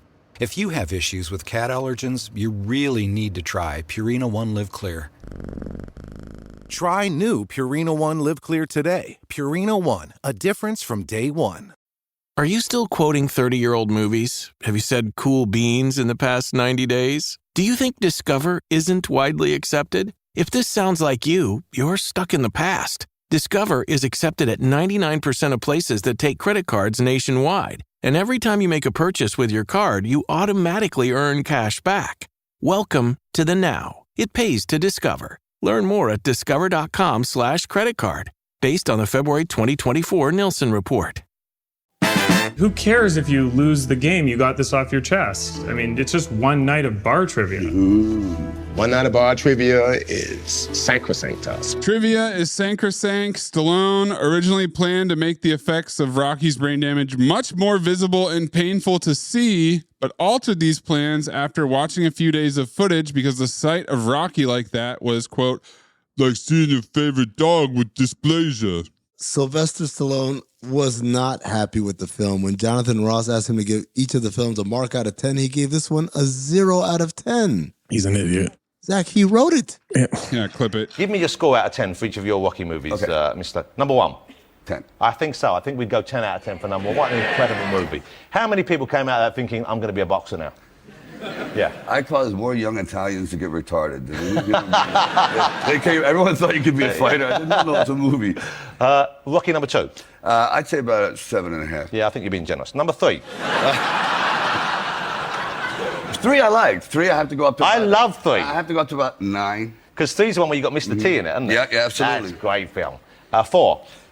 Toughest one of all, the hardest hitter, Dolph Lundgren. I have to give it a lot of montage. I give that about 7.5. Pretty good. I like that. I like the training sequence. He uses high-tech training. Exactly. Rocky just drags a log behind him and chases a chicken. Eats rope. Rocky 5.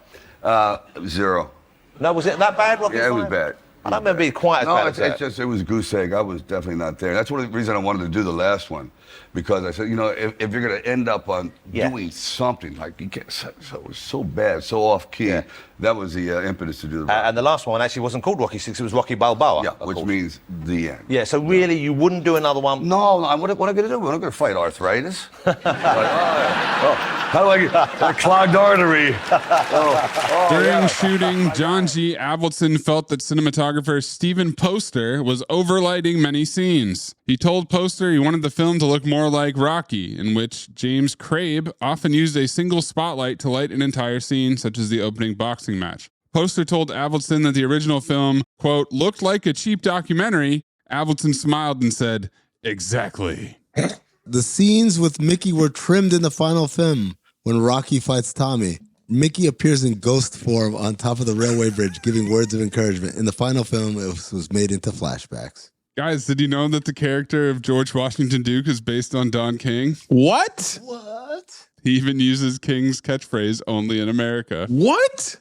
I thought he came up with that. Sylvester Stallone originally toyed with the idea of killing Rocky off at the end of the first film. The plan was that Rocky would die in an ambulance on his way to the hospital with Adrian by his side. At the hospital, she would have announced to the world of his passing, and his spirit would live on with a final flashback of the famous scene of him running up the steps. Stallone ultimately abandoned the concept and rewrote the ending. And by the way, it was United Artists that told him, don't kill Rocky, and Stallone accepted it due to the fear that him dying in an illegal street fight would betray the meaning of the series. At which point I wonder if Stallone has CTE. Stallone claimed that it would be like killing off Superman. And Adrian's announcement to the world would have been, quote, as long as there are people willing to meet challenges of life and not surrender until their dreams become realities, the world will always have their Rockies. Message! It's terrible. In the years following the film's release, Sylvester Stallone acknowledged that the injury that forces Rocky to retire, referenced in the film as a potentially lethal form of brain damage, was inaccurate. Stallone stated that having discussed the story with many boxing medical professionals, the injury Rocky suffered was a milder form of brain damage, similar to that of a long-term concussion that many boxers suffer from. And by modern-day standards, still able to gain licenses to box. It wouldn't have prevented Rocky from getting a license to box, nor would it have killed him. We heard you talk. Disagree. Evander, the real deal Holyfield, was offered a part in this movie, but he turned the part down because they wanted him to lose. At the time, he was an undefeated boxer and didn't want to blemish on his record, even a fictional one. That's so stupid. The plot begins soon after Rocky IV ends, or some might say during Rocky IV. But Rocky Jr. has aged 5 years from the time Rocky went to Russia and came back, and is 14 in Rocky V. Purgatory. Rocky wears a gold chain with a boxing glove cufflink charm on it throughout the film. During a flashback sequence, we see that Mickey gifted this to Rocky while he was training him for the first fight with Apollo Creed. Mickey tells Rocky that it was originally gifted to him by real-life boxing legend Rocky Marciano. Rocky jokingly asks Mickey about the other cufflink, to which Mickey responds he probably gave it to some bum.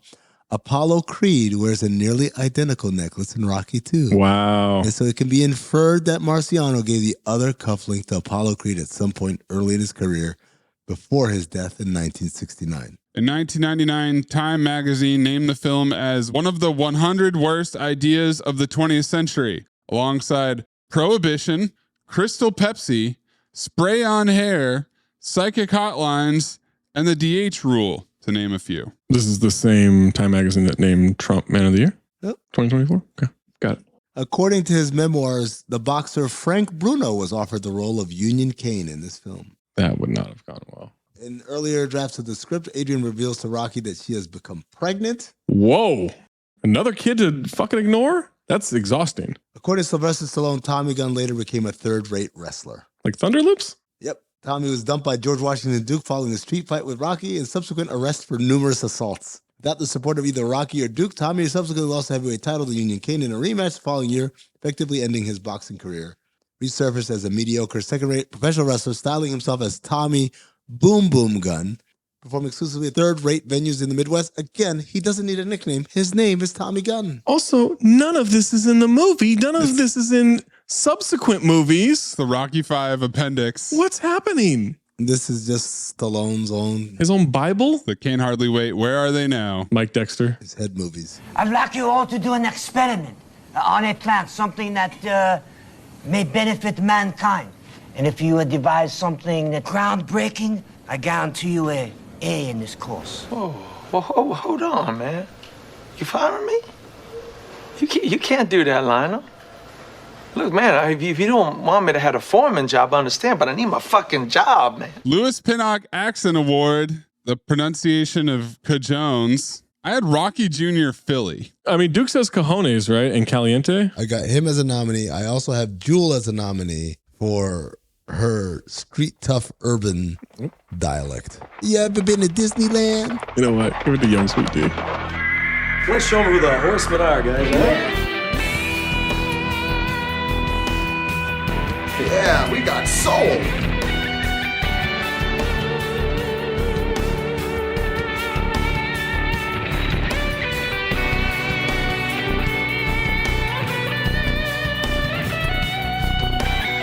Five Horsemen. Jesus. Buckle up. Home Team. Behind the ear trick. Yep. Scams and deceptions. But CTE head movies. It's brain damage. Brain damage is the Horseman. Of course it's brain damage. I have no notes. And you could even say that brain damage causes the other 3 nominees that I mentioned. Absolutely. It's the only thing he knows. Oh, also Paulie and Rocky banter. Oh, in Purgatory. Breathe in through nose, out the mouth. Ass on, ass off. Teddy Rex, Moosey Teddy Rex. Teddy Rex, Moosey Teddy Rex. Ass on. Fuck it, ass off. Ass on. Fuck it, ass off. Michael Biehn Memorial Ass On Award. Michael Anthony Williams as Union Kane. Sage Stallone as Rocky Balboa Jr. Tommy Morrison as Tommy the Machine Gunn. Boom, boom. Jewel. No, not Jewel. It's between Union Kane and Tommy Gunn. It's one of those 2 guys. Well, Union's pretty bad. Union's awful. The way he grabs the mic. Yeah, you know what? Yeah, all right. You're right. I'm just going to shut up. You're right. Specifically, Union Kane grabbing the mic. He delivers his lines like when they opened the gate at a horse race. Absolutely. Fucking out. It's Jimmy Taco. I think you should leave sketch. Stealing all of the other guys' lines. He's got to get them out. Carl Weathers Memorial Ass Off Award. Richard Gant, George Washington Duke. Richard Gant, a clinic. Yes, it's Richard Gant. Paulie's great too. Paulie's great. Burt Young and Stallone is great. It's a really strong performance for him. He's great. Yeah. You tell me a boxer who's suffering from brain damage and has lost everything, that's what it looks like, man. For sure. But Richard Gant takes it. You're good at keeping secrets? Absolutely. Because I've got a present for you. Secret present outside by the dumpster. Is it a baseball mitt? It fits you like a baseball mitt, like a glove, I hope. Golden Dumpster nominees. Rocky Jr.'s pretty picture of Madame DuPont's giant popos. Rocky's robot newspaper headlines. And then Tommy Gunn's obsession with them. Rocky Jr.'s dangly earring. Also Rocky blowing bubbles and whatever that was in the montage. Yo, Adrian, when you learn to talk dirty like that? After they did the whole parking meter violation thing? Yeah. Duke saying women and taking a hearty swig. Bubba's mother talking about he used to be this punching bag. Punching bag. Who's Twain? He was a painter. Jason Pellegrini saying, slumming it again, bimbo. The kid saying to Rocky, you lied to me and you lied to mom. And Rocky clarifying, I never lied to you. The reporter who asked Tommy if his next fight is going to be the redhead in the front row. I heard she comes cheap. And finally, Rocky saying, brains? You saying I ain't got brains? That's got to go on the soundboard. Zach, what are you going with? Rantlers. Oh, Rantlers. I also wanted to, there's a point where he's pulled up in the limo. He's on the street. He's sold Stallone on fighting. Adrian runs out, talking him out of it. What? So he can become disabled, blah, blah, blah. And after her little speech, Duke mockingly claps at her. It's such a golden dumpster, but no, I got to go Rantlers. He calls Rocky Robert in that scene. That's his name. His name is Robert? Robert Rocky Balboa. And his son is named Robert Rocky Balboa Jr. That's incredible. Does he know that? 5 movies. He retconned it, though, because he decided in this movie that his name is Robert. Yeah. Sure. Okay. Maze, what are you going with? Rocky Jr.'s pretty picture of Madame DuPont's giant popos. That's a good. And when you tack on the massive black eyes that he's got when he's holding it up, the whole thing. Jesus. And you got to see the English teacher. She's pretty hot, too. Really? I'm going to go with Bubba's mom simply because she's completely a disembodied voice. Well, Zach, you picked it, motherfucker. Motherfucker. I like that. And you've been dead this whole time. Phobe or file? Whether I'm in heaven, hell, purgatory, doesn't matter. This was a new time watching it where I had this revelation that he has been murdered in Rocky IV. And this whole thing is some kind of a murder. He's murdered. Not murder. Okay, he dies. Yeah. He dies in a sanctioned fight. Well, if you die in a fight in Russia, I kind of think you're murdered. But whatever. He dies in Rocky IV. Never watched it this way before. Watched it in this lens. It's a file without this lens. It's a file with this lens. I love this movie.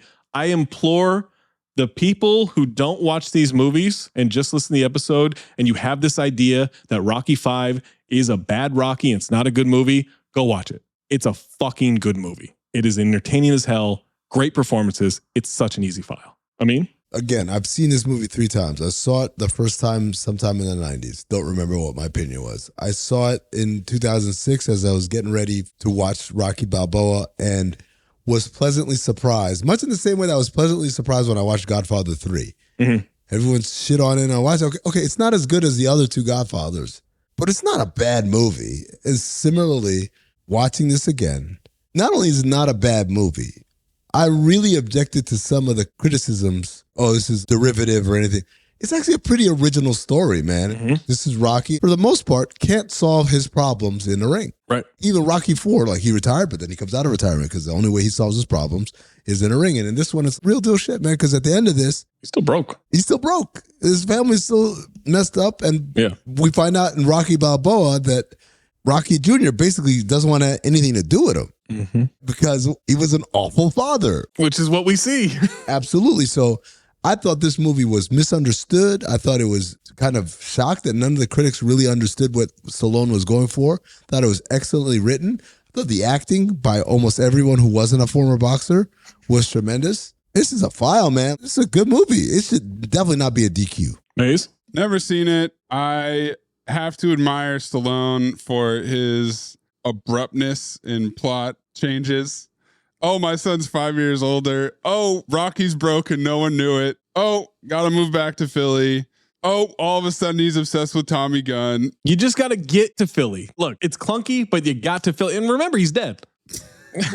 Oh, I'm dead. You know what's funny? I thought we were going to get like a 5 years later. Nope. No, directly from Russia. Right. Couple montages. They make no money. Heavyweight champ. Media hates him for it for some reason. He fights Rocky in the street with one poor cameraman filming it with a fucking spotlight. On local TV, man. Channel 3 and NBC News. The get of the century. I can't even imagine how bad that picture quality was, dude. Oh my God. It's a blurry bum fight. It's like the original bum fight video. I was bored most of the movie. It's a phobe, guys. What? No, you weren't bored. Come on, man. Out of your mind. No, you know what he's doing. Rantlers and incoherent babbling. You're bored with that? Maze, you can't say you were bored. You're out of your mind. Bubbles. Bored with brain damage and bad parenting. That's boring to you? Yes. What? You didn't know how he's going to ignore that kid next. I could listen to him babble incoherently all day. I can't. Who's your best friend? Make sure you send us your over file. Home team, Golden Dumpster, ass on, ass off. Come on, Maze. It's a file. Home team. Home team. You say home team to Tommy now, too. 5 Horse, Louis Pinnock, at Talk Hoops, at Darth Amin, at Cornpuzzle, at Cinephobe Pod, at Count the Dings. Or drop in the Discord with a home team by being a Patreon member at patreon.com/Count the Dings. Home team. Next time we make love, you introduce me to Jade.